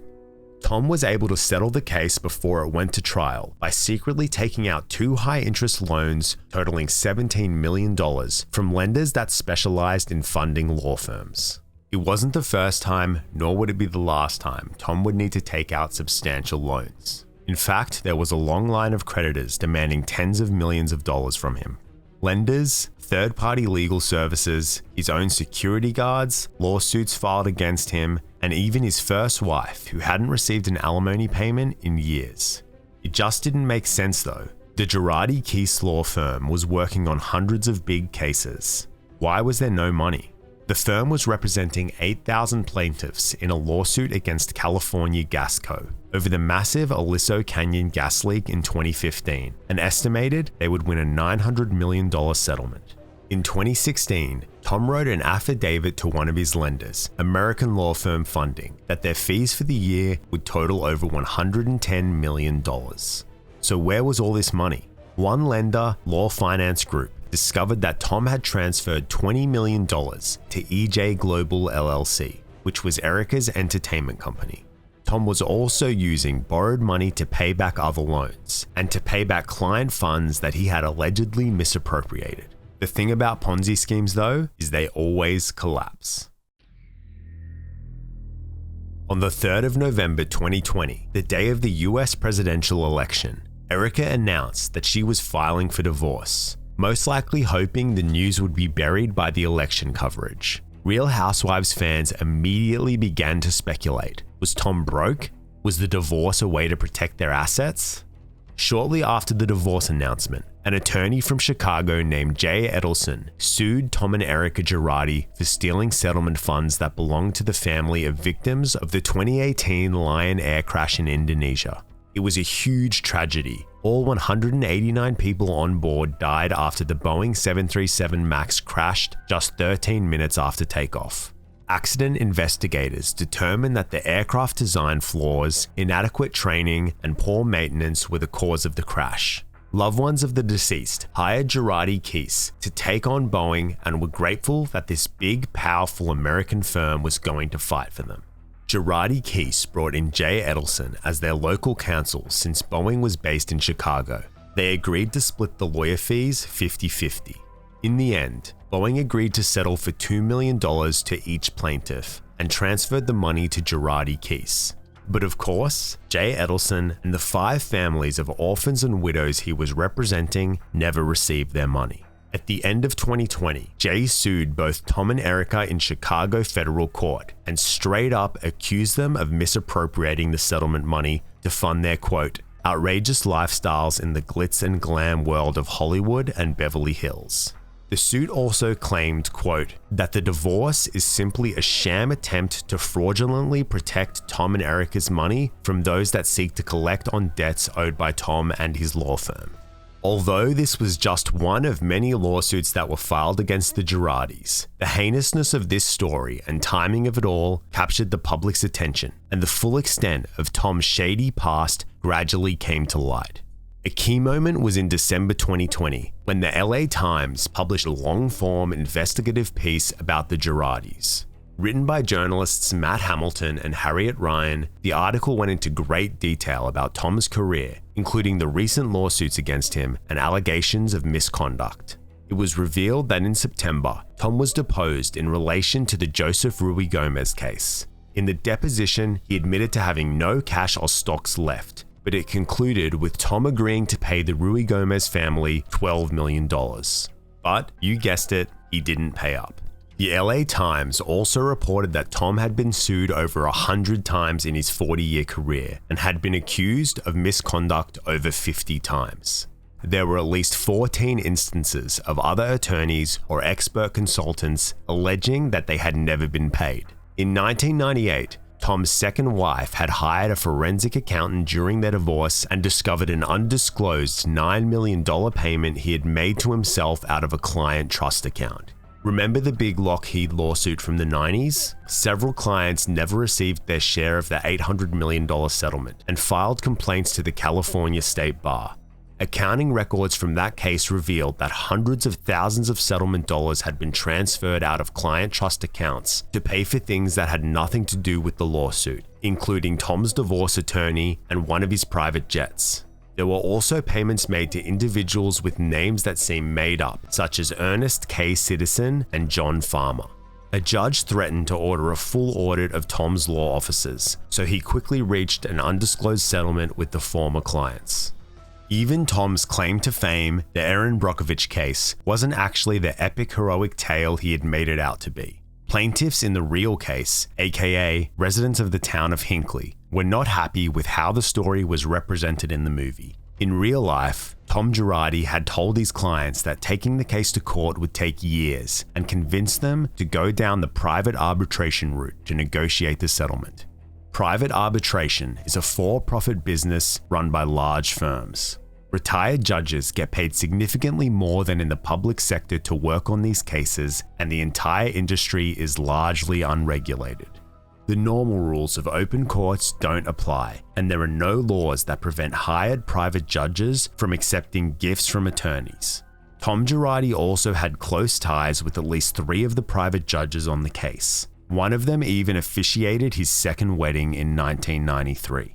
When the settlement was reached, Hinckley residents didn't receive their money for 6 months. And when they did, the amount was less than expected and varied greatly from person to person. For many, it wasn't enough to cover the medical fees from the serious health problems they had contracted from the contaminated water. The clients were kept in the dark about the arbitration process and were discouraged from trying to attend hearings. The entire process was shrouded in secrecy, and even today, there are no public records on the case. Following the settlement, Tom Girardi and 2 other lawyers who had pocketed $133 million between them chartered a yacht and treated the judges on the case to a heavily discounted Mediterranean cruise. In 2000, journalist Kathleen Sharp published a detailed account of how Hinckley residents were cheated out of their fair share of the historic settlement. It's definitely worth a read. But for the majority of his career, Tom used his power and influence to keep this kind of bad press from bubbling up to the surface of public awareness. In reality, he had a long history of unhappy clients who were missing money. Yet his record with the California State Bar was squeaky clean. The bar is the government agency responsible for regulating attorneys. They set ethics standards, administer the bar exam, hand out licenses, and discipline attorneys. Matt Hamilton and Harriet Ryan of the LA Times knew there must have been some cover-ups happening, so they sued the state bar for Tom Girardi's disciplinary records. To their shock, Tom had amassed 205 complaints against him, spanning all the way back to the 80s. And every single one of these complaints had been overlooked or quashed by generations of state bar officials. In November 2022, the State Bar of California published an open letter regarding Tom's disciplinary matters and disclosed the details of all 205 of the complaints that had been filed against him over the years. In the letter, the State Bar also admits to failing to fulfill their duty of protecting the public and pledged to make changes to their culture to prevent another Tom Girardi situation. The bar also made a total of $1.2 million in payments to 44 of Tom's victims. A third-party law firm was hired to investigate how Tom had escaped discipline for all these years. In February 2023, a comprehensive report was published about how Tom essentially bought the support and loyalty of the State Bar. He invited State Bar staffers to his opulent parties where he hired the likes of Jay Leno and Paul Anka to perform, and was close personal friends with several senior executives of the agency. He formed a particularly close relationship with a State Bar investigator named Tom Layton. It was common knowledge that the two Toms were friends, as the pair regularly met up for expensive meals around LA. The report revealed that Layton and his wife received $1 million in gifts from Tom, and they were given an American Express card paid for by the law firm to freely use on personal expenses. Tom paid the leases on the Layton's cars and let them travel in his private jets, and even provided free legal services whenever needed. Tom not only gave the Laytons 2 children jobs at his law firm, he was also their godfather. The report also revealed that 2 State Bar prosecutors were fired when they tried to advocate for disciplinary action against Tom. It was obvious that Tom was very well protected by a corrupt agency for decades, and so his law license remained spotless. It's pretty shocking how many people enabled Tom and let him get away with stealing client money for so many years. He must have felt so invincible to have the audacity to go on TV and show off his and Erika's lavish lifestyle built off of money that belonged to vulnerable people, the majority of whom were dealing with medical issues or had lost loved ones. Tom had always marketed himself as a champion for the little guy. It was true in a sense. Many of his clients were ordinary working class or middle class people who didn't have much experience with the law. But therein lies the truth about how Tom operated. He knew he could win his clients' trust with his nice old man facade. Then he'd take advantage of their lack of knowledge about legal proceedings. A common thread among many of his victims is that they were kept in the dark about their settlement money and weren't given access to statements and other records. All I think about are victims. I don't give a about anybody else but me. Erika returned for season 11 of The Real Housewives of Beverly Hills, despite all the lawsuits she was involved in. By the time the episodes aired in mid-2021, a lot had happened. The Girardi Keys law firm was forced into bankruptcy, and 600 claims were made against them. In bankruptcy court, the extremely complex task of trying to account for every dollar that had been improperly spent was underway. A federal judge in Chicago froze the Girardi's assets and referred Tom to the U.S. Attorney's Office for criminal investigation. His own law partner, Robert Keys, sued him, plus a string of lenders were still suing him for unpaid loans. The California State Bar finally stripped him of his law license. By July 2021, more than 100 creditors had lined up to seek stolen money from him. But the biggest bombshell was that Tom, now aged 82, had been diagnosed with late-onset Alzheimer's disease and dementia. His brother Robert was appointed as his permanent conservator. In the court filing, Robert explained that Tom's mental state had deteriorated rapidly and his short-term memory had been compromised. It was very suspicious that Tom's cognitive ability had suddenly declined, especially because he was renowned for being very sharp even in his old age. In October 2020, 1 month before the divorce announcement, Tom appeared on the Schmoozin' with Feruzin podcast. During the hour-long episode, Tom has an in-depth discussion with host Daniel Feruzin about his trial strategies. He talked about how he presents himself and how he coaches his clients to present themselves. Most importantly, he comes across as highly articulate. For years, Erika had always touted her husband as kind, supportive, intelligent, and quote, indestructible. Yet in recent seasons of her reality show, she changed the narrative and painted him as a mean, controlling man who had been declining mentally since a 2017 car accident. She also implied that he had multiple affairs. She used to mention being involved in her husband's work to fend off accusations of being a gold digger. But post-divorce, she claimed she had no idea about anything going on at the law firm. Either she was lying back when things were good, or she was lying now that things were very bad. But her words were out there for the public to dissect, and her many contradictions were widely discussed. Maybe it's irony, maybe it's karma, but Erika's desire for fame, inviting reality TV cameras into her home, making a small fortune off her memoir, doing countless podcasts and interviews, it became the catalyst for her and Tom's undoing. In November 2022, Christopher Kamen, the former CFO of Girardi Keys, was arrested by LA prosecutors on wire fraud charges. He was accused of embezzling over $10 million from firm bank accounts to pay for a mansion in the Bahamas, plus expensive gifts and a $20,000 monthly stipend for an escort. It was believed that Kamen, who was not a lawyer, was running his own fraud scheme, separate from the skimming of client money. In February 2023, federal grand juries in Los Angeles and Chicago indicted Tom Girardi for stealing over $18 million from clients. In LA, Tom and Chris Kamen were charged with 5 counts of wire fraud for the alleged embezzlement of over $15 million from several clients.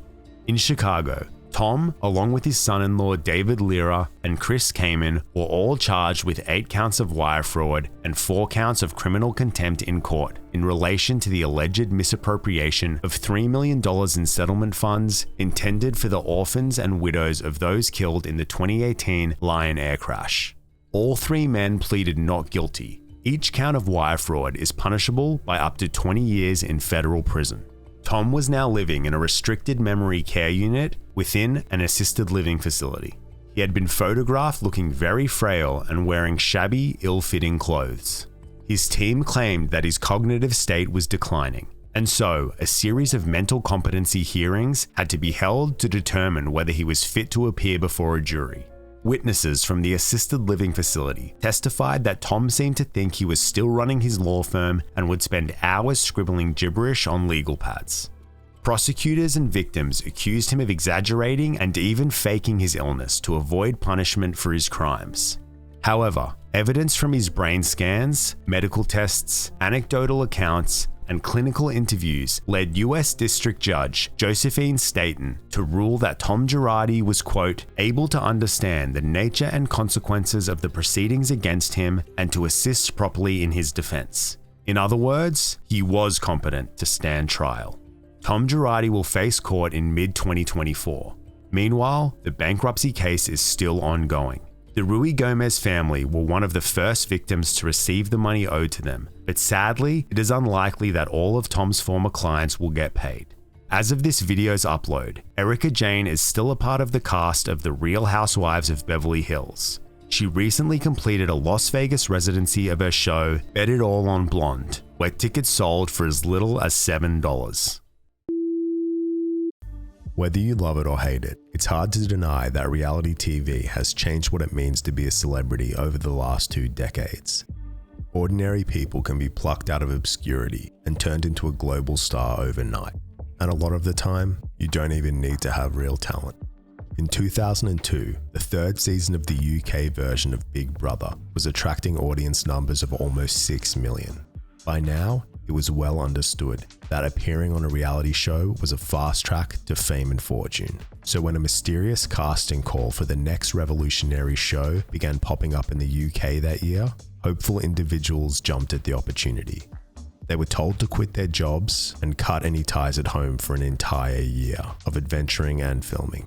The enigmatic producer Nik Russian promised a prize of £100,000 for the winner, but the contestants had no idea what the challenge was.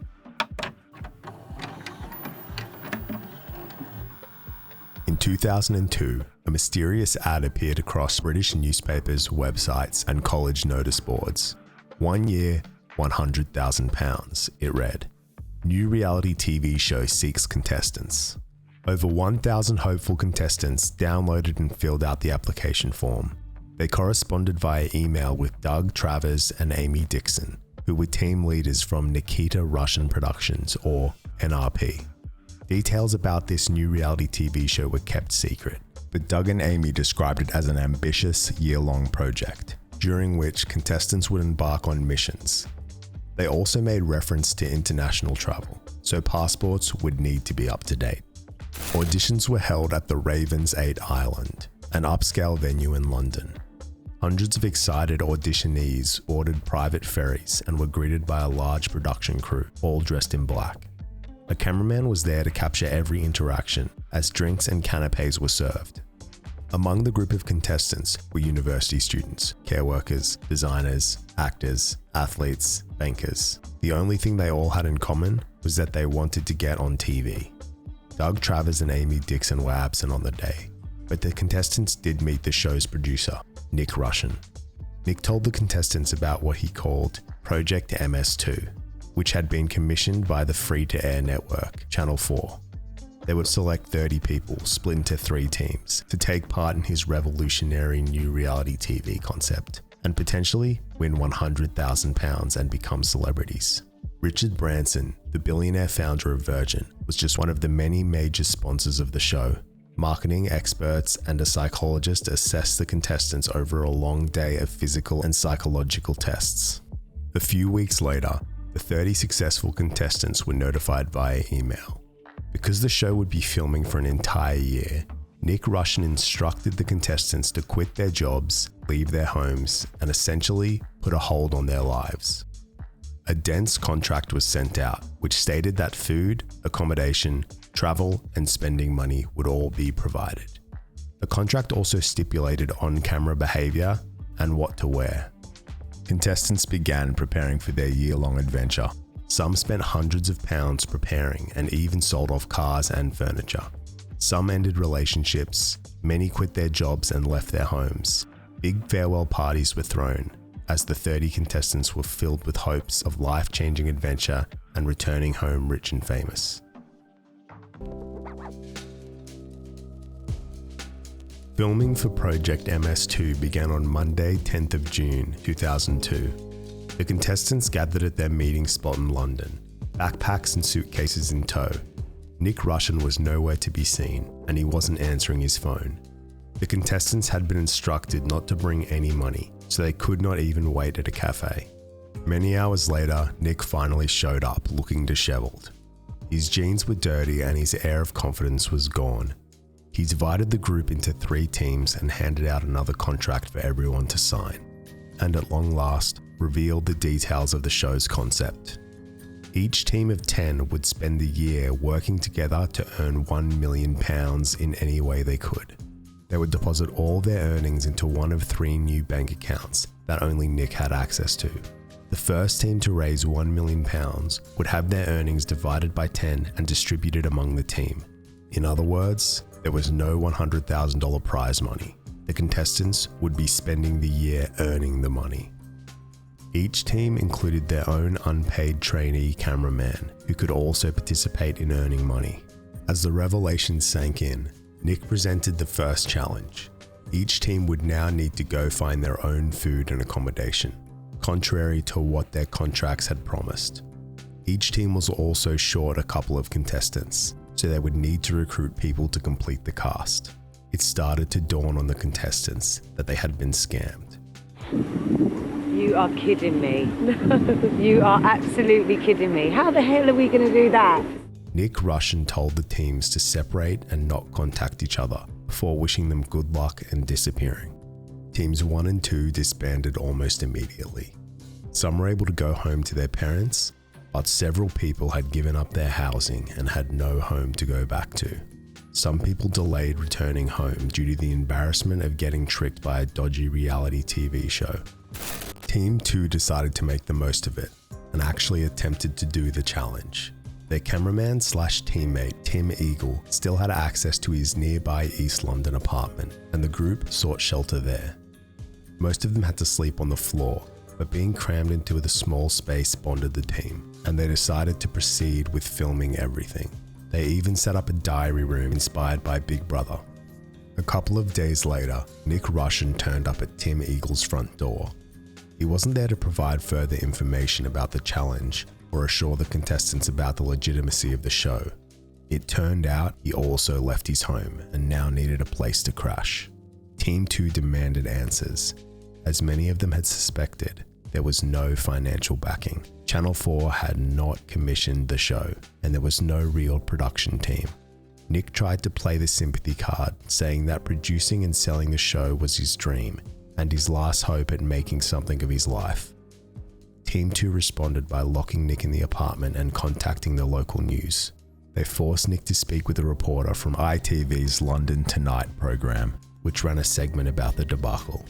Contestants from Team 2 now had a small taste of what it was like to be famous, after some of them were recognised by members of the public who saw their news story, so they decided to keep going with filming themselves. But 2 days later, after the short-lived buzz of holding Nik accountable and being filmed by a real TV news crew, Team 2 disbanded. Nik Russian had gone into hiding, Project MS2 was officially dead. Debbie Driver was one of the 30 hopeful contestants who fell for Nik Russian's scam. After the ordeal, she contacted an independent documentary production company called Christmas TV and told them about the story. Over the next few months, the Christmas TV production team searched for Nik Russian. He was finally tracked down at an apartment in Richmond, an affluent town in southwest London. Daniel Pope, a Team 2 member, was there with the real documentary crew to confront Nik. Nikita Russian was born as Keith Anthony Gillard in Surrey in 1977. He was raised in Farnham and changed his name to Jack Lister in his early 20s, and then again to Nikita Russian. He studied English at the Goldsmiths College at the University of London, but dropped out before the exam started. In 2002, when he masterminded his reality TV project, Nik was working on the floor at his local Waterstones, which is a chain of British bookstores. The 25-year-old had tried to start multiple businesses over the years and had written 7 unpublished novels.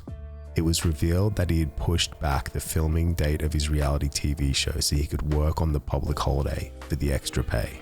So how exactly did Nik manage to orchestrate the reality TV hoax? Firstly, Doug Travers and Amy Dixon, the team leaders at NRP, didn't exist. Nik never paid for the Ravens 8 venue, where the auditions were held. He told the management that they would receive plenty of exposure from the TV show. The production crew at the audition were all college students. The psychologist who assessed each potential contestant was actually just Nik's girlfriend. She did not have any relevant qualifications. A hotline had been set up that the contestants could ring in with any queries. It was run by Nik's mum, Margaret. All of the emails and paperwork that had been distributed had NRP branding, and Nik was highly convincing in the way he spoke about casting, marketing, pilots, and sponsorships. One of the young women at the audition had also tried out for Big Brother and confirmed that it was a similar process, so nobody had any reason to doubt the legitimacy of the project. But in actuality, Nik had zero television experience. Daniel Pope and the Christmas TV documentary crew conducted a 2-day stakeout at a southwest London tube station. They knocked on Nik's front door and gave him a chance to explain himself. Nik muttered a vague apology but remained belligerent about the whole situation and refused an interview.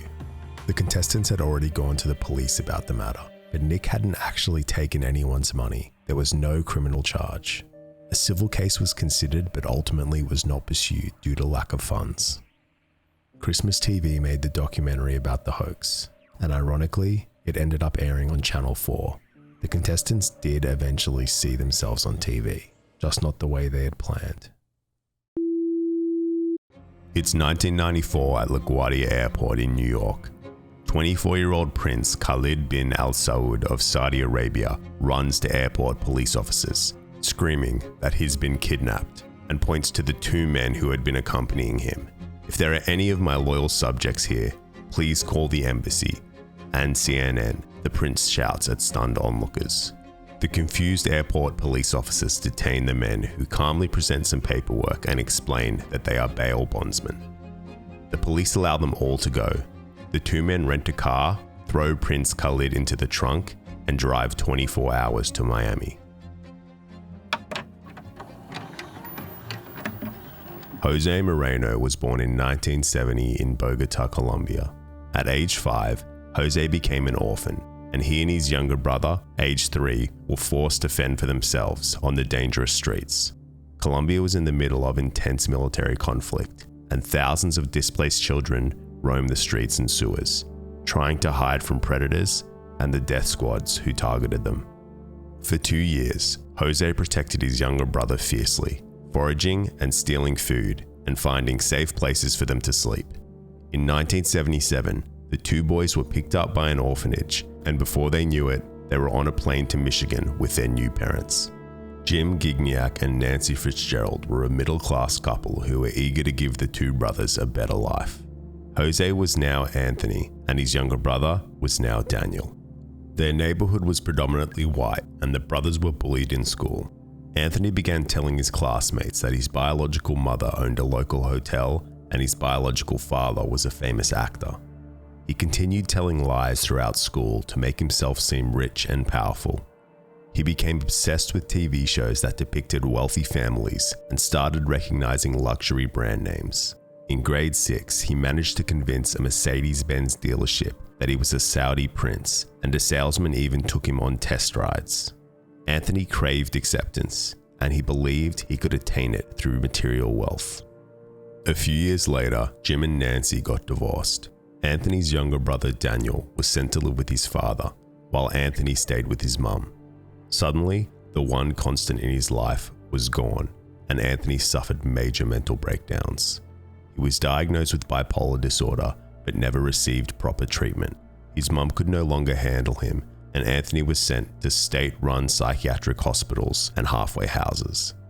He felt abandoned and trapped in these facilities, so at age 17, Anthony ran away and found himself on the streets once again.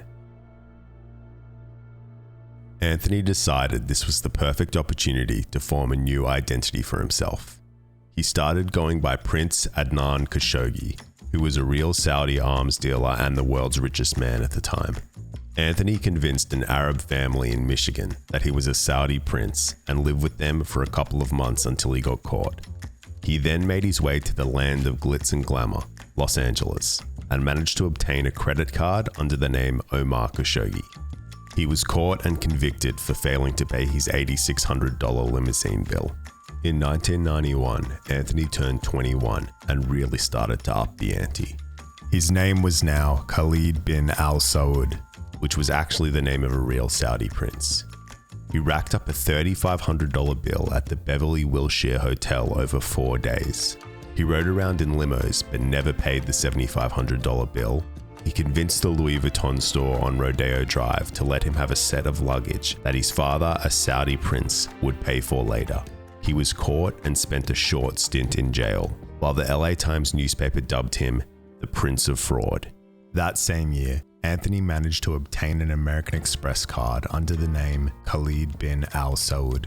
He stayed at the Ritz-Carlton Hotel in San Francisco for several weeks before landing back in jail for 53 days. He then violated his probation and spent Christmas at the luxurious Halekulani Hotel in Hawaii.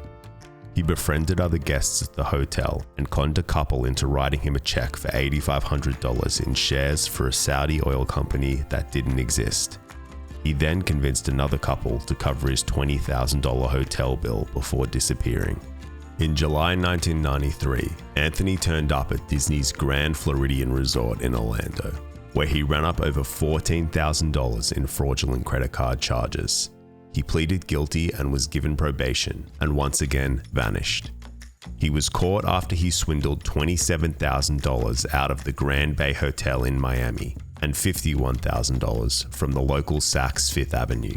He was charged with fraud and grand theft. While in jail, Anthony, as Prince Khalid, began calling lawyers to pay his bail. He promised that his father, a Saudi prince, would cover all the legal fees.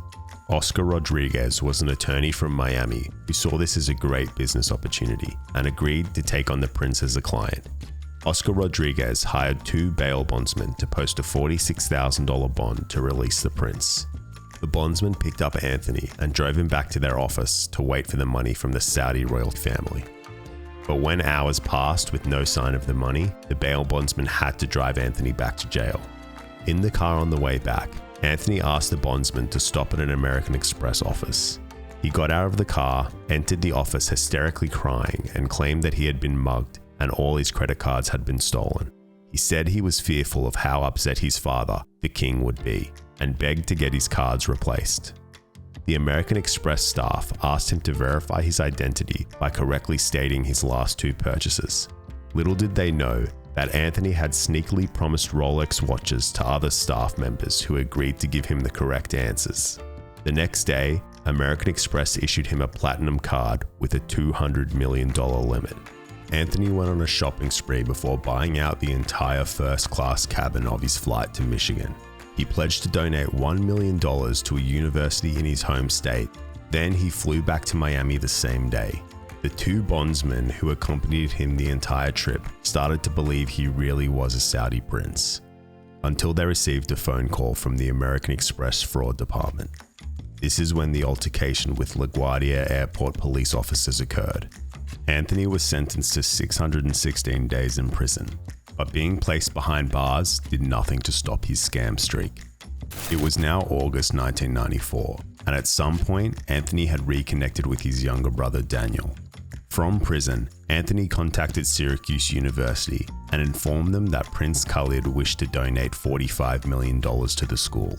He requested that the university wire a portion of the taxes from the donation to his bank account based in Michigan. Syracuse wired $16,000 to a bank account held by Daniel Gignac. Both brothers were convicted, with Anthony receiving 46 months for wire fraud. He then had 37 months added to his sentence when he lit his jail cell on fire and spilled shampoo on the floor to make guards trip so he could escape. Anthony continued to run his grifts from prison through the late 90s. He fooled a Yale graduate lawyer and even had a meeting with Johnny Cochran, who was by then famous for his defense of O.J. Simpson. Anthony was released from prison in the early 2000s and returned home to Michigan to live with his mother Nancy. He went straight back to his old tricks. He was given 2 Cadillacs, no questions asked. He dined and shopped and stayed at hotels without ever paying the bills. All of this was because he convinced people that the Saudi royal family would send payments. In 2003, Anthony was arrested for impersonating a diplomat. He had charged $11,300 at Saks Fifth Avenue and $17,600 at Neiman Marcus to his, quote, family accounts. It turned out real Saudi princes and princesses did have accounts at the stores, but they informed the American authorities that they had no association with the Michigan Prince Khalid. This time, Anthony found himself in an interrogation room. He insisted that his name was Khalid bin Al Saud and even had plenty of presumably forged documentation to prove his connections to the Saudi royals. Anthony Gignac is not my name. I actually legally changed my name to Khalid bin Al Saud. My social security number is Khalid bin Al Saud. My college transcript is Khalid bin Al Saud. I know it's hard to believe. Everybody, I know it's like, you know, this kid is super good. And I mean, I give myself credit for being intelligent enough. Okay, well, let me call the embassy and just show you how I can get a hold of the ambassador from Saudi Arabia.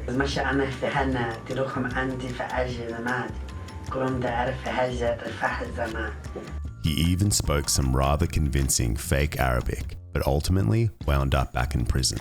He was in and out of prison a few more times over the next decade for running similar scams. It's now 2015. Carl Martin Williamson, a British asset manager with a background in law, was getting ready for a business meeting with a Saudi prince. Carl was well-spoken, charming, and exceedingly skilled at telling lies. He had friends in very high places all around the world, so he was eager to meet with Prince Khalid, aka Anthony Gignac. Anthony had been living large in Miami. He was always covered head to toe in designer clothing and jewelry. He also had a new friend, a tiny chihuahua named Foxy, who never left his side. He had assembled an entourage who followed him everywhere and hired bodyguards who wore fake diplomatic badges. He was renting a 3-bedroom penthouse on the exclusive Fisher Island, but told everyone he owned the entire apartment building of 54 luxury units. It was like he was back at grade school, telling lies about his status and wealth to win friends. Anthony had a proposal for Carl. The world's largest company at the time, Saudi Aramco, had announced they were considering going public. The Saudi Arabian oil company was valued at a record $2 trillion. And Anthony claimed that as a Saudi prince, he could offer a, quote, friends and family special for potential investors. Carl didn't hesitate. He agreed to set up an investment company for the prince, Martin Williamson International. Carl worked his connections and told potential investors about his opportunity to buy the pre-IPO, or pre-initial public offering, so that when Aramco does go public, they would see the same level of returns as the Saudi royal family would. High net worth individuals would need to first demonstrate their respect and devotion to Prince Khalid by presenting him with extravagant gifts such as jewelry and Rolex watches. Altogether, Anthony and Carl fooled 26 people into handing over a total of $8 million. None of the funds were ever put into business opportunities or legitimate investments. Not only did they con wealthy business people, bankers, and attorneys, they also convinced regular people to give them significant amounts of their money. Victim impact statements reveal that several of these people have not been able to recover from their financial loss. Carl helped usher Anthony into a whole new league of white-collar fraud. Anthony always knew how to look and talk the part, but now he had connections to real high flyers to give him credibility. Carl even purchased diplomatic license plates from eBay for the prince to adorn on his luxury vehicles. Anthony and his entourage hung out on his yacht, took joyrides in his Ferrari, ordered thousands of dollars worth of food at Miami's top restaurants, and posted it all on Instagram. But Anthony's appetite for opulence was only growing, and he soon found his next target. Jeffrey Soffer is a billionaire real estate developer who lived the life that Anthony Gignac pretended to live. The Soffer family owns several hotels and apartment buildings in Florida, including the iconic Fontainebleau Hotel in Miami. Jeffrey split his time between his super yacht and 3 mansions, traveled in private jets, and was married to supermodel Elle Macpherson. However, the Fontainebleau Hotel had been struggling with debt for several years, so when a call from a representative of Prince Khalid bin Al Saud came in, Jeffrey was immediately interested. The Saudi prince wanted to buy a 30% interest in the Fontainebleau for $440 million, an overvaluation of about $140 million. The prince informed Jeffrey Soffer's team that he owned an entire high-rise apartment building on the exclusive Fisher Island, but something about the way the prince was conducting business just felt a little off. Jeffrey did his due diligence and ordered a background check on Prince Khalid while inviting him and his entourage on a trip to Aspen. They boarded Jeffrey's private jet and soon found themselves in the lobby of the Grand St. Regis Aspen Resort. Prince Khalid's phone rang. It was the management of the apartment he was renting. They had received an inquiry about whether he owned the whole building. Khalid realized that Jeffrey was onto him and reacted by throwing a huge tantrum in the middle of the lobby. "You've insulted my honor," the prince screamed. "My father, the king, is going to be very upset." He threatened to back out of the Fontainebleau deal unless the Soffers presented him with a gift as a sign of respect. The next day, the group reconvened for lunch. Jeffrey, who had already gifted the prince artwork and a $5,000 diamond-encrusted dog collar for Foxy, gave Khalid a $50,000 Cartier bracelet. This seemed to placate the prince, and they proceeded to their meal. Jeffrey glanced over at Khalid and noticed he was eating a large portion of prosciutto. Alarm bells immediately started ringing, as pork is a forbidden meat in the Islamic faith. Back in Miami, Jeffrey and his team started digging deeper into the prince. They enlisted the help of a private investigator who produced a long report of the fake prince's 30-year scam. Anthony Gignac had been arrested or convicted 11 times in his life, and it was concluded that he may have really started to believe he was a prince. His goal was to get close with the Soffer family, so he could tell potential investors that he was close with the Soffer family. He had no intention of ever purchasing the Fontainebleau Hotel. This report was then handed over to the FBI, and the Diplomatic Security Service, or DSS, was assigned to the case. Anthony and Carl had been traveling around Dubai, Hong Kong, and London to meet up with more potential investors. They were now offering opportunities to invest in a non-existent casino and pharmaceutical company. Anthony was, of course, flying with someone else's passport.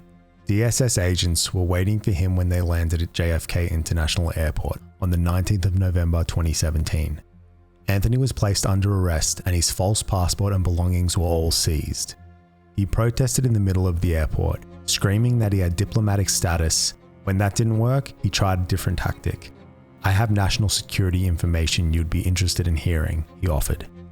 Carl Williamson's North Carolina home was raided on the 14th of December 2017. Federal agents interrogated him for 6 hours, but he insisted that he didn't know the prince was a fake. That same night, Carl tried to hang himself. He died 2 days later from the injuries. In May 2018, Anthony Gignac pleaded guilty to impersonating a foreign diplomat, aggravated identity theft, and conspiracy to commit wire fraud. Investigators discovered dozens of forged documents from over the years that supported Anthony's claims of being a Saudi prince. Federal agents seized $450,000 worth of jewelry, along with $80,000 in cash and various pieces of expensive artwork. However, it was discovered that some of Anthony's watches and jewelry were fake, and much of his bling were actually cheap glued-on diamonds. His cars and yachts were all rentals. His Fisher Island penthouse only had a few pieces of store-bought furniture inside, even though he hired an interior designer who had royal clientele. Anthony was sentenced to 18 years in prison. He finally owned up in front of the judge. Quote, "The entire blame of this entire operation is on me, and I accept that." He is currently serving his sentence at the Federal Detention Center in Miami. Do you know what you're supposed to do if you win the lottery? Say over $1 billion? In 2018, Beth Smith, not her real name, became one of the very few lucky people in the world to win a massive, life-changing lottery jackpot. She had heard all the stories about lottery winners going broke or even ending up dead, so she wanted to be as smart and sensible with her riches as possible. She decided she was going to take all the correct steps so her lottery story wouldn't end in tragedy. In October 2018, Beth Smith, a late 50s insurance underwriter from South Carolina, bought a Mega Millions lottery ticket on a whim from a convenience store in Simpsonsville. She checked her ticket after the drawing, and to her disbelief, she had matched all 6 numbers, making her the winner of the largest Mega Millions jackpot to be won by a single ticket, worth more than $1.5 billion. She couldn't believe it. She was naturally thrilled and overjoyed, but also anxious. She had a comfortable, happy life with her husband of 36 years and grown children. She didn't want this newfound wealth to disrupt their lives too much. Beth knew that maintaining her anonymity was extremely important. She stashed the winning ticket in a safety deposit box and hired a lawyer.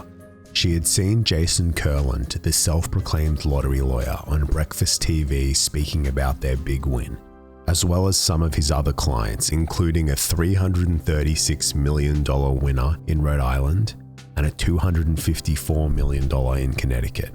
The Smiths did some more research on him online and were impressed with his track record of helping other lottery winners maintain their privacy. They contacted Kurland on a burner phone and hired him. On March 4th, 2019, 5 months after the win, the Smiths met up with Kurland in a secret location where security from the South Carolina Lottery Commission picked them up and drove them to the lottery office. With the car's windows covered, they pulled into an underground garage where security cameras had been turned off. They collected Beth's $878 million, and Kurland received a flat fee of $200,000 for his services. As Beth's representative, Kurland fronted the media and provided information about the lottery winner without revealing any identifying details. He helped Beth donate an undisclosed amount to several local organizations and charities, such as the City of Simpsonville Art Center, Ronald McDonald House Columbia, Hurricane Florence Relief, and the American Red Cross Alabama. Bank accounts were set up under Kurland's name to protect Beth's anonymity, and she agreed to pay him $50,000 a month for his services going forward. They opened an account at Bank Leumi USA, headquartered in New York City, to distribute funds to 4 other large American banks with in-house money managers handling the investments. Beth wanted to ensure that future generations of her family would be set up, and so she requested her money be invested conservatively. It seemed like she had done everything right when it came to winning $1 billion in the lottery. Jason Kurland, the lottery lawyer, was in his late 40s and lived with his wife and 3 kids in the quiet, affluent suburb of Dix Hills on Long Island, New York. He was a partner at the law firm Rivkin Radler, and had carved out a niche clientele of Powerball and Mega Millions winners who didn't know what to do with their sudden fortunes. He became America's go-to for lottery winners and was featured on morning shows and in magazines. He was not only a legal advisor, but he also offered to take care of tax bills and financial decisions like making the wisest investments. Jason invested his clients' money with a couple of business partners, Frank Smukler and Frankie Russo. Frank Smukler was a former stockbroker who grew up living next door to Jordan Belfort of Wolf of Wall Street fame. He lived down the street from Kurland and had big-name clients like Shaquille O'Neal and other NBA stars. Frankie Russo's grandfather was Andrew Mush Russo, the longtime head of the Colombo crime family, one of the dominant families in the New York Mafia. Russo's father, Jojo, was also involved in the Mafia. He received a life sentence and died in prison. After the global financial crisis in 2008, Smukler and Russo decided to take advantage of the situation and started Cheddar Capital together. Banks had become very strict with who they granted loans to. Anyone trying to set up a small business who had bad credit or little to no collateral was rejected. Cheddar Capital would offer a merchant cash advance, MCA, to these business owners. It is essentially a lump sum payment in exchange for a share of future sales. Instead of requiring fixed payments, Cheddar would automatically collect a set percentage of a merchant's daily credit card sales until they recovered the advance and the premium. Because MCAs are not technically loans, they are not bound by laws that regulate lenders and limit interest rates. According to Bloomberg magazine, the equivalent interest rates can be as high as 400%. Jason Kurland bought a 20% stake in Cheddar Capital and began looking for other investors, promising above-market returns. In November 2016, Kurland went to his brother-in-law, Dr. Scott Blyer, with an opportunity. Blyer is a highly successful cosmetic surgeon who specializes in Brazilian butt lifts, and like Kurland, spends a significant amount of time on his personal branding. Also known as Dr. B Fixing, Blyer currently has over 780,000 TikTok followers and 235,000 Instagram followers. Dr. B Fixing was often paid cash for his surgeries and was looking for ways to avoid paying taxes on it. So Kurland suggested he invested the money in Cheddar. Dr. B Fixing stuffed $100,000 in cash into shoeboxes, handed it over to Kurland, then wrote it off as a marketing expense. A few months later, Dr. B Fixing invested an additional $200,000. Kurland was also feeding millions of dollars from his lottery winner clients into Cheddar without explaining that he actually had a stake in the company. In 2018, he was hired by Nandlal Mangal, a 42-year-old Staten Island carpenter who won the $246 million Powerball. Mangal trusted Kurland completely and allowed him to invest a total of $17 million into Cheddar and two other associated MCA companies. Mangal had no idea that Kurland pocketed over $100,000 of his money for himself. Kurland then convinced two more of his lottery winner clients to invest, $5 million from an anonymous couple known as the Healthy Rainbow People, and $30 million from Beth Smith. It probably won't surprise you that Kurland, Smukler, and Russo all made some lifestyle upgrades around this time. They were splashing out on all the cliches: luxury cars, expensive holidays, country club memberships, and shopping sprees at Saks Fifth Avenue and Dick's Sporting Goods. In mid-2019, Smukler and Russo introduced Kurland to Greg Altieri, who they called the Diamond Guy, in the hopes of expanding their MCA business. Altieri was also from Long Island and sold diamonds wholesale to retailers like JCPenney and Kay Jewelers. He admitted he was in a bit of financial trouble after being swindled by an acquaintance who claimed to be an oil heir, but he explained how he had access to diamonds and jewelry at very cheap clearance sale prices. He just needed some cash in advance to purchase the discount jewels and would flip them for a 30 to 70% profit in a matter of months. The Cheddar boys were in. Kurland hit up his brother-in-law again, and Dr. B Fixing handed over shoeboxes full of $300,000 in cash. A few of Kurland's lotto winner clients, including Beth Smith, contributed a combined $20 million into the diamond investment. Except Greg Altieri had been making this same promise to many other investors. His company, L&A Associates, which he started in August 2017, had dozens of investors located in Queens, Staten Island, and Long Island, who were mostly retired police officers and firefighters. While he did initially use the money to purchase jewelry, he started to convince his investors to keep their money with L&A and roll their funds over into new investments. He was actually using the money to make payments to previous investors. He wasn't buying any new merchandise. He sent his investors bogus sales reports and other documents to keep the money coming in. Greg Altieri was running a classic Ponzi scheme, and the Cheddar Boys got caught up in it. By late 2019, Altieri had stopped making payments to Cheddar. Kurland knew something was wrong and told Scott Blyer, his brother-in-law, to pull his $300,000 out. Blyer was alarmed by how stressed and sleep-deprived Kurland looked. He could tell something shady was going on, and he tipped off the FBI.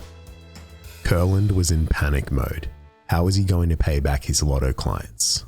Smukler and Russo began threatening Altieri. "I'll have everyone with a bullet in the head. You're going to get tortured. It's game over. They're going to pop your head off in front of your kids, and I'm going to make you watch as they rip your son's teeth out." Little did they know that these threats were all recorded, as Altieri's phone had been wiretapped. In July 2020, Greg Altieri was arrested. He had scammed $200 million from over 80 investors. 6 months later, he pleaded guilty. The money was gone.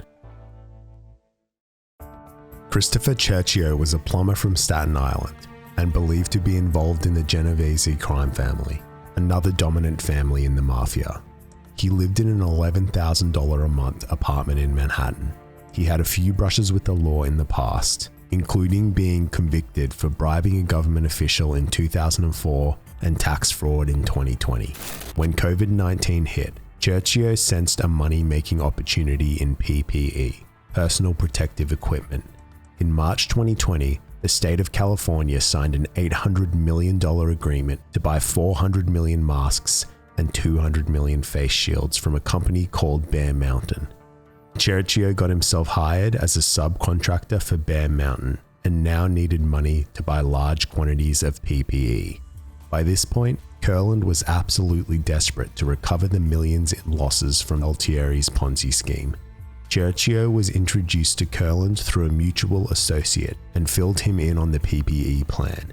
During an intercepted phone call, Kurland was heard saying about the pandemic, "The worse it is, the better." Perhaps Kurland knew that Beth Smith would be eager to help during the COVID crisis, so he told her about the PPE opportunity and how she could earn an extra $300,000 a month. She authorized a $19.5 million payment and requested that any profit be donated to charity. 10 days later, Kurland withdrew another $19.5 million without Beth's knowledge and sent it to Churchio for more PPE. Churchio sourced an unknown amount of PPE from China and Vietnam and sold it to Bear Mountain. However, Bear Mountain failed to fulfill its end of the deal with California, and the state ended up canceling the contract. Bear Mountain only paid out $7 million to Churchio, most of which he kept for himself. The second $19.5 million investment went directly into the pockets of Churchio and his associates, including Smukler and Russo. Another $39 million of Beth's money was now gone. Kurland was digging himself deeper and deeper into the hole. Through FBI wiretaps, Kurland was heard threatening Smukler and Russo and demanding money from them. "I had no idea that you paid yourselves. You bought cars, you used the money for stuff. I am not a stockbroker. This is not what I'm supposed to be doing." Smukler and Russo seemed to both be in denial that they had done anything wrong. "We were normal guys running a fund that he just put on steroids," Russo said to Smukler. On the morning of August 18th, 2020, Jason Kurland, Frank Smukler, Frankie Russo, and Christopher Churchio were arrested on multiple counts of wire fraud and money laundering. Smukler and Russo were also accused of extortion. After Kurland's arrest, Beth Smith found herself in a precarious position. the FBI broke the news about Kurland and started asking her questions. Beth realized she had no idea how to access her own money. The bank accounts were all in Kurland's name, and Beth didn't really know who was managing her wealth. Fortunately, with the help from the Lottery Commission, she was able to prove to all the banks that she was the rightful owner of all her money. Once she gained access to her accounts, it became painfully clear just how badly she had been duped. Kurland had started off by making traditional and legitimate investments to gain Beth's trust. A few days later, after they went to the secret location to claim the winnings, Kurland brought two investments to the Smiths: JBMML and Cheddar Capital. Both were companies that helped small businesses with cash advances. Beth would invest $20 million in JBMML and $10 million in Cheddar at an interest rate of 9%. That interest would then be distributed as a monthly income of $12,500 each to 10 family members. However, Kurland never once disclosed that he was actually taking a 1% finder's fee on some investments, or that he had stakes in JBMML and Cheddar. This was on top of the $50,000 a month Beth was already paying him. In mid-2019, Kurland told Beth about Greg Altieri, a diamond merchant who would pay $2 million on a $12.6 million investment in 6 months. Beth had no idea that the diamond money had disappeared. At one point, Kurland suggested investing in thoroughbred racehorses. For $1 million, he could get 3 horses and feed and train them for a year. Beth agreed. However, Kurland had ended up only buying 2 horses. And then, of course, there was the $19.5 million that Kurland had taken out of her account without her permission for the PPE. Jason Kurland pleaded not guilty to all counts at his trial, arguing that he had been deceived by Smukler, Russo, and Cerchio. Kurland's defense team argued that his business associates had set him up to be the fall guy from the very start. The defense attempted to prove that Kurland was the victim with recorded phone calls between the other men talking about how they wanted to squeeze hundreds of millions of dollars out of him and never planned to pay him back. However, the evidence was denied. In addition, the other men had all pleaded guilty and testified against Kurland. They are currently all awaiting sentencing. Scott Blyer, aka Dr. B. Fixing, also testified against Kurland. In July 2020, a jury found Kurland guilty of 5 counts of wire fraud, honest services wire fraud, and money laundering. Altogether, Jason had defrauded 3 of his clients and caused over $100 million in losses. $17 million from Nandlal Mangal, $7.5 million from the Healthy Rainbow People, and $83 million from Beth Smith. In late 2014, Elle Magazine Australia published the feature, The Most Inspiring Woman You've Met This Year. It was about Belle Gibson, a terminal cancer patient, social media sensation, and successful businesswoman and philanthropist. She had secured a deal with Apple to promote her app on the brand new Apple Watch. She was a best-selling author and had amassed over 300,000 loyal fans on social media. Just 5 years later, Belle Gibson's home was raided by police to recoup $500,000 in unpaid fines. Almost everything she had ever claimed about herself was a lie. This is the story of one of the first Instagram influencers, her deception, and her downfall.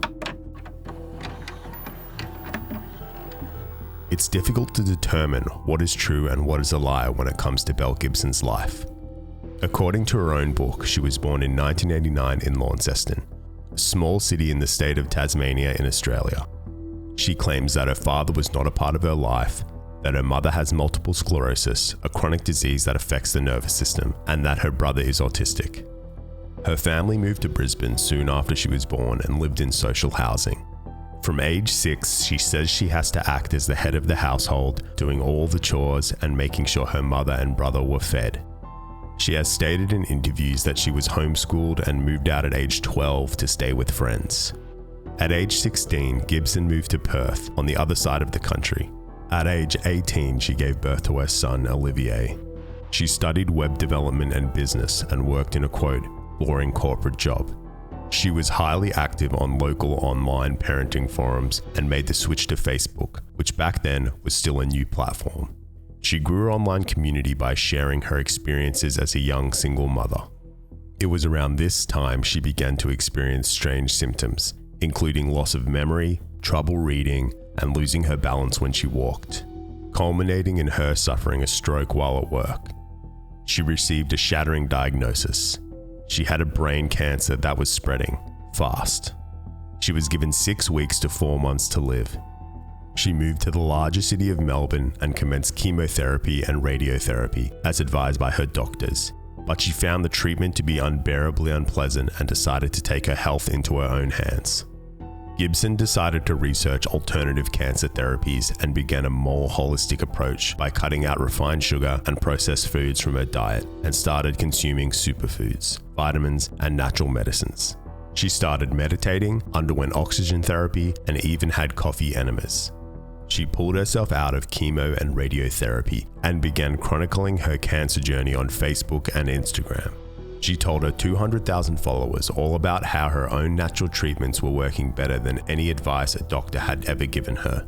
She inspired thousands of people around the world to take their health into their own hands and follow her alternative approach and abandon conventional medicine, including people with chronic and terminal illnesses. Unfortunately, almost every single claim she had made about her life was a lie. Gibson was actually born in 1991, not 1989. Her brother was not autistic, and her mother, who actually did have MS, said that Gibson had barely done a minute of housework in her life. Belle Gibson also attended her local high school in Brisbane and was not homeschooled, but the most egregious lie she told was about her cancer, which she never had. Her terminal cancer and subsequent healing journey were completely fabricated. In August 2013, 4 years after her diagnosis, Gibson had grown her online communities considerably and launched her own mobile app, The Whole Pantry. It cost $3.79 to download and was reportedly downloaded over 200,000 times in the first month. The app enabled Gibson to share aesthetically pleasing recipes, health advice, and lifestyle tips. 2013 was still the early days of Instagram and apps, and the success of The Whole Pantry landed Gibson a myriad of television appearances and magazine features. She shared the miraculous story of how she healed her inoperable brain cancer with Australia and the world, promoting healthy organic eating as an alternative to undergoing conventional medical treatments. The Whole Pantry app was voted the best food and drink app of 2013.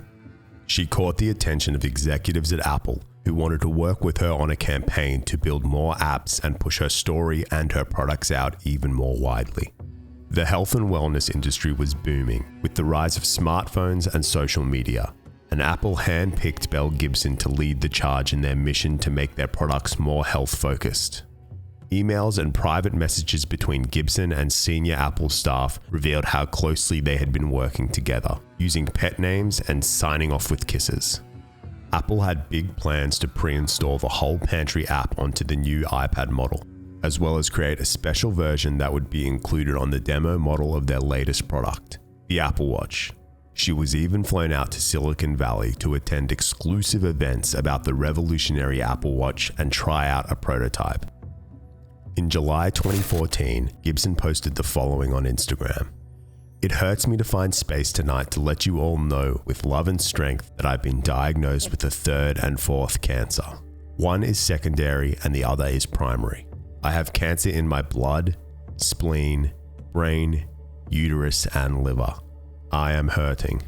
She received a huge outpouring of support and sympathy. In October 2014, Gibson signed a book deal with Lantern Books, an imprint of Penguin Books, and published her cookbook, also titled The Whole Pantry. Her book detailed the story of her cancer diagnosis and how she rejected chemo and radiotherapy, and included 80 plant-based, gluten-free, sugar-free recipes. While her book did not contain any controversial recipes, she had started promoting far more dangerous health claims over on her Instagram. She repeatedly expressed anti-vaccination views, claiming the cervical cancer vaccine, which was administered for free to Australian girls, caused her stroke, which then caused her brain cancer. She urged young mothers not to vaccinate their children, She also encouraged her followers to drink raw, unpasteurized cow's milk, the sale of which is illegal in Australia. The state of Victoria, where Gibson lived, was trying to further restrict the sale of raw milk at the time, after one child died and 4 became seriously ill after consuming raw milk. Gibson also promoted Gerson therapy, an untested treatment that is illegal to practice in the US. It is essentially a strict vegetarian diet in addition to hourly glasses of organic juice, plus daily enemas of coffee, castor oil, or sometimes hydrogen peroxide. Jessica Ainscough was a fellow Australian alternative medicine blogger who documented her battle with a rare form of cancer to thousands of followers. She had turned to Gerson therapy after chemotherapy stopped working, and the only other option was to amputate her arm. Jessica Ainscough died in 2015 at the age of 30. Belle Gibson attended the funeral. Gibson's problematic views were beginning to raise eyebrows among her followers. She started to receive criticism from some Australian columnists. But at this point, Gibson's apps and book were still hugely popular and generating enormous profits. She began fundraising for numerous charities by donating profits from the Whole Pantry app sales, as well as hosting exclusive events around Melbourne. She publicly announced that she gave away 25% of her company's profits and wrote in her book that, quote, "A large part of everything earned is donated." In late 2014, Gibson claimed to have given away $300,000 to charities over the last 2 years. On March 8, 2015, journalists Bo Donnelly and Nick Toscana published a story in the Age newspaper that revealed multiple charities had never received any money from Belle Gibson or her company. Some of the charities Belle claimed to be affiliated with had no knowledge of the fundraiser efforts at all. Melbourne-based charity One Girl, which runs education programs in Sierra Leone, attempted to contact the Whole Pantry for a year about the promised donation, but never heard back. The charity's chief executive confirmed with the newspaper that Gibson donated $1,000 only after the journalist had started asking questions. It was also revealed that neither Gibson nor her company were lawfully registered as fundraisers and was breaching state laws by misrepresenting fundraiser events. In a statement to the newspaper, Gibson admitted that she had actually only donated about $7,000 to charities and explained she hadn't been able to donate $300,000 as she had previously claimed because the company's finances were, quote, "a mess." She said the Whole Pantry was running at a loss and profit margins had been overestimated, but still intended to support the nominated charities once cash flow management was under control. The newspaper article and Gibson's accompanying statements sparked intense public backlash. More journalists and the public were now scrutinizing all of her claims. Negative comments were swiftly deleted from all of Gibson's social media pages. Doubts were being cast about her cancer survival story. Richard Gilliatt is an Australian journalist with a particular interest in the health and wellness industry. His wife had battled cancer and he had seen firsthand the devastating effects it has on the human body. Gilliatt covered Jessica Ainscough's story and had also been following Gibson's story since 2012. First noticing her on online forums where she discussed her symptoms and eventual cancer diagnosis. Gilliatt met Gibson at her book launch in February 2015 and was immediately struck by how glowingly healthy she looked. She simply did not look like a terminally ill person. Plus, he had noticed many contradictions in her claims over the years. He queried her about her recent cancer diagnosis, to which she responded very hesitantly and vaguely regarding her doctor, causing Gilliatt to become suspicious. She started telling me that the doctor who diagnosed her with these other 4 cancers the previous year had shot through on her and she was no longer seeing him, and she now had doubts about his bona fides. And so I said to her, well, what are you telling me? Are you saying that you're now not sure that you've got these other 4 cancers? And she said, no. On March 10th, 2015, 2 days after the story about Gibson's fundraising fraud broke, Gilliatt had published a story that would further upend Belle Gibson's life. His article details what Gibson confessed to him, how she felt uncertain about the doctor who had given her magnetic therapy, and that she may have been misdiagnosed. In the days following the publication of these 2 exposés, Belle Gibson became headline news in Australia. Reporters dug through her early life, revealing her many lies and contradictions, and her own mother spoke out against her. Her social media was flooded with vicious comments as fans turned against her. Thousands of Facebook and Instagram posts about Gibson's multiple cancer diagnoses were deleted. Her home address was doxed and she went into hiding. Her book deals in the US and UK were scrapped, and Apple dumped the Whole Pantry app on all their platforms. This was just days before Apple was set to unveil the Apple Watch to the world, and they quietly erased the Whole Pantry app from the launch event and promotional materials. Magazines that had featured Gibson admitted to dismissing emails they received from her childhood acquaintances that were trying to warn of her compulsive lying habit. Former friends and staff also turned against Gibson. They told publications about how she had been living lavishly, purchasing designer clothes and handbags, flying first class, driving a BMW four-wheel drive, and renting a luxury beachside apartment.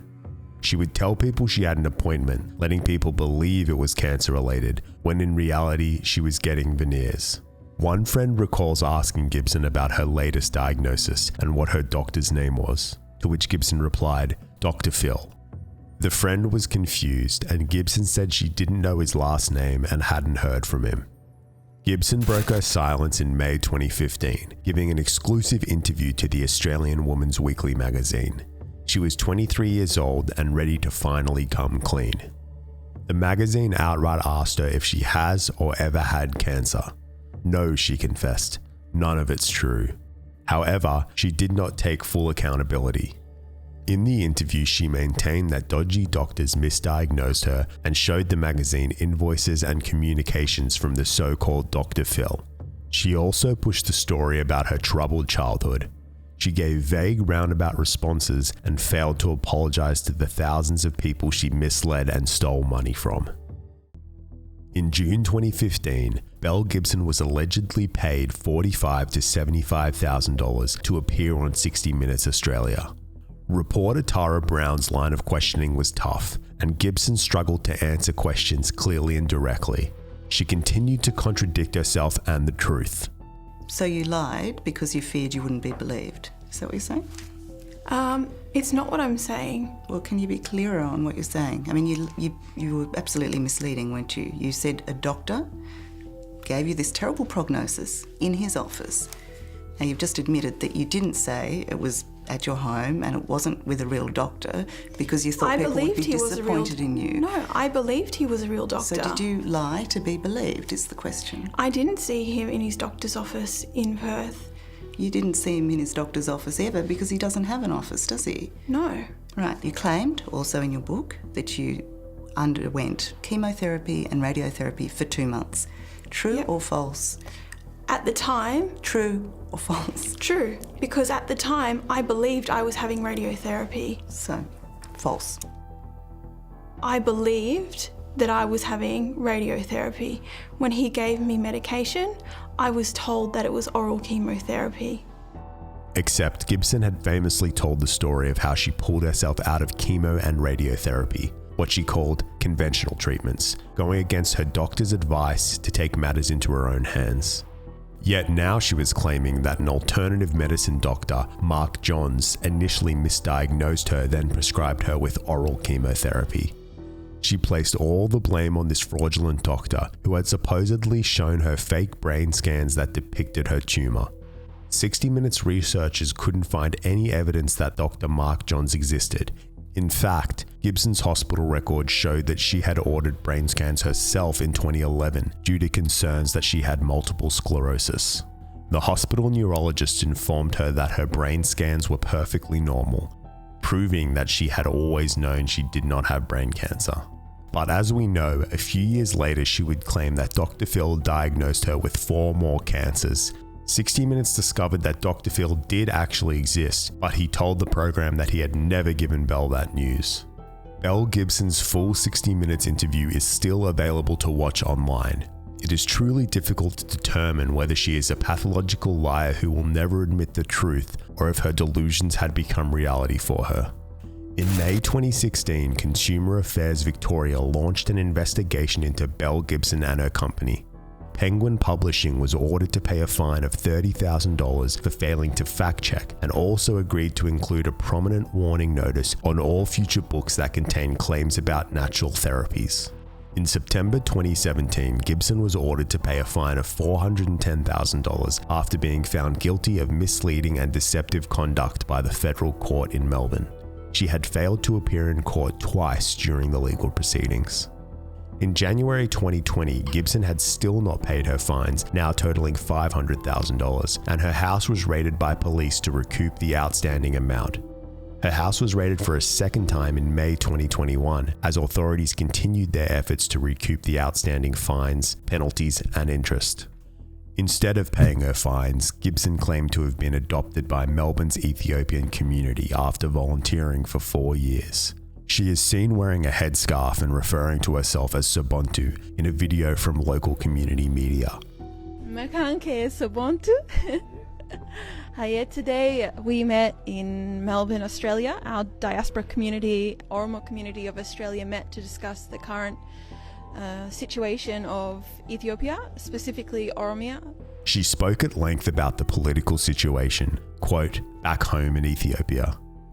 The same day the video surfaced, the president of the Australian Oromo Community Association firmly rejected Gibson and also stated she was not a registered volunteer.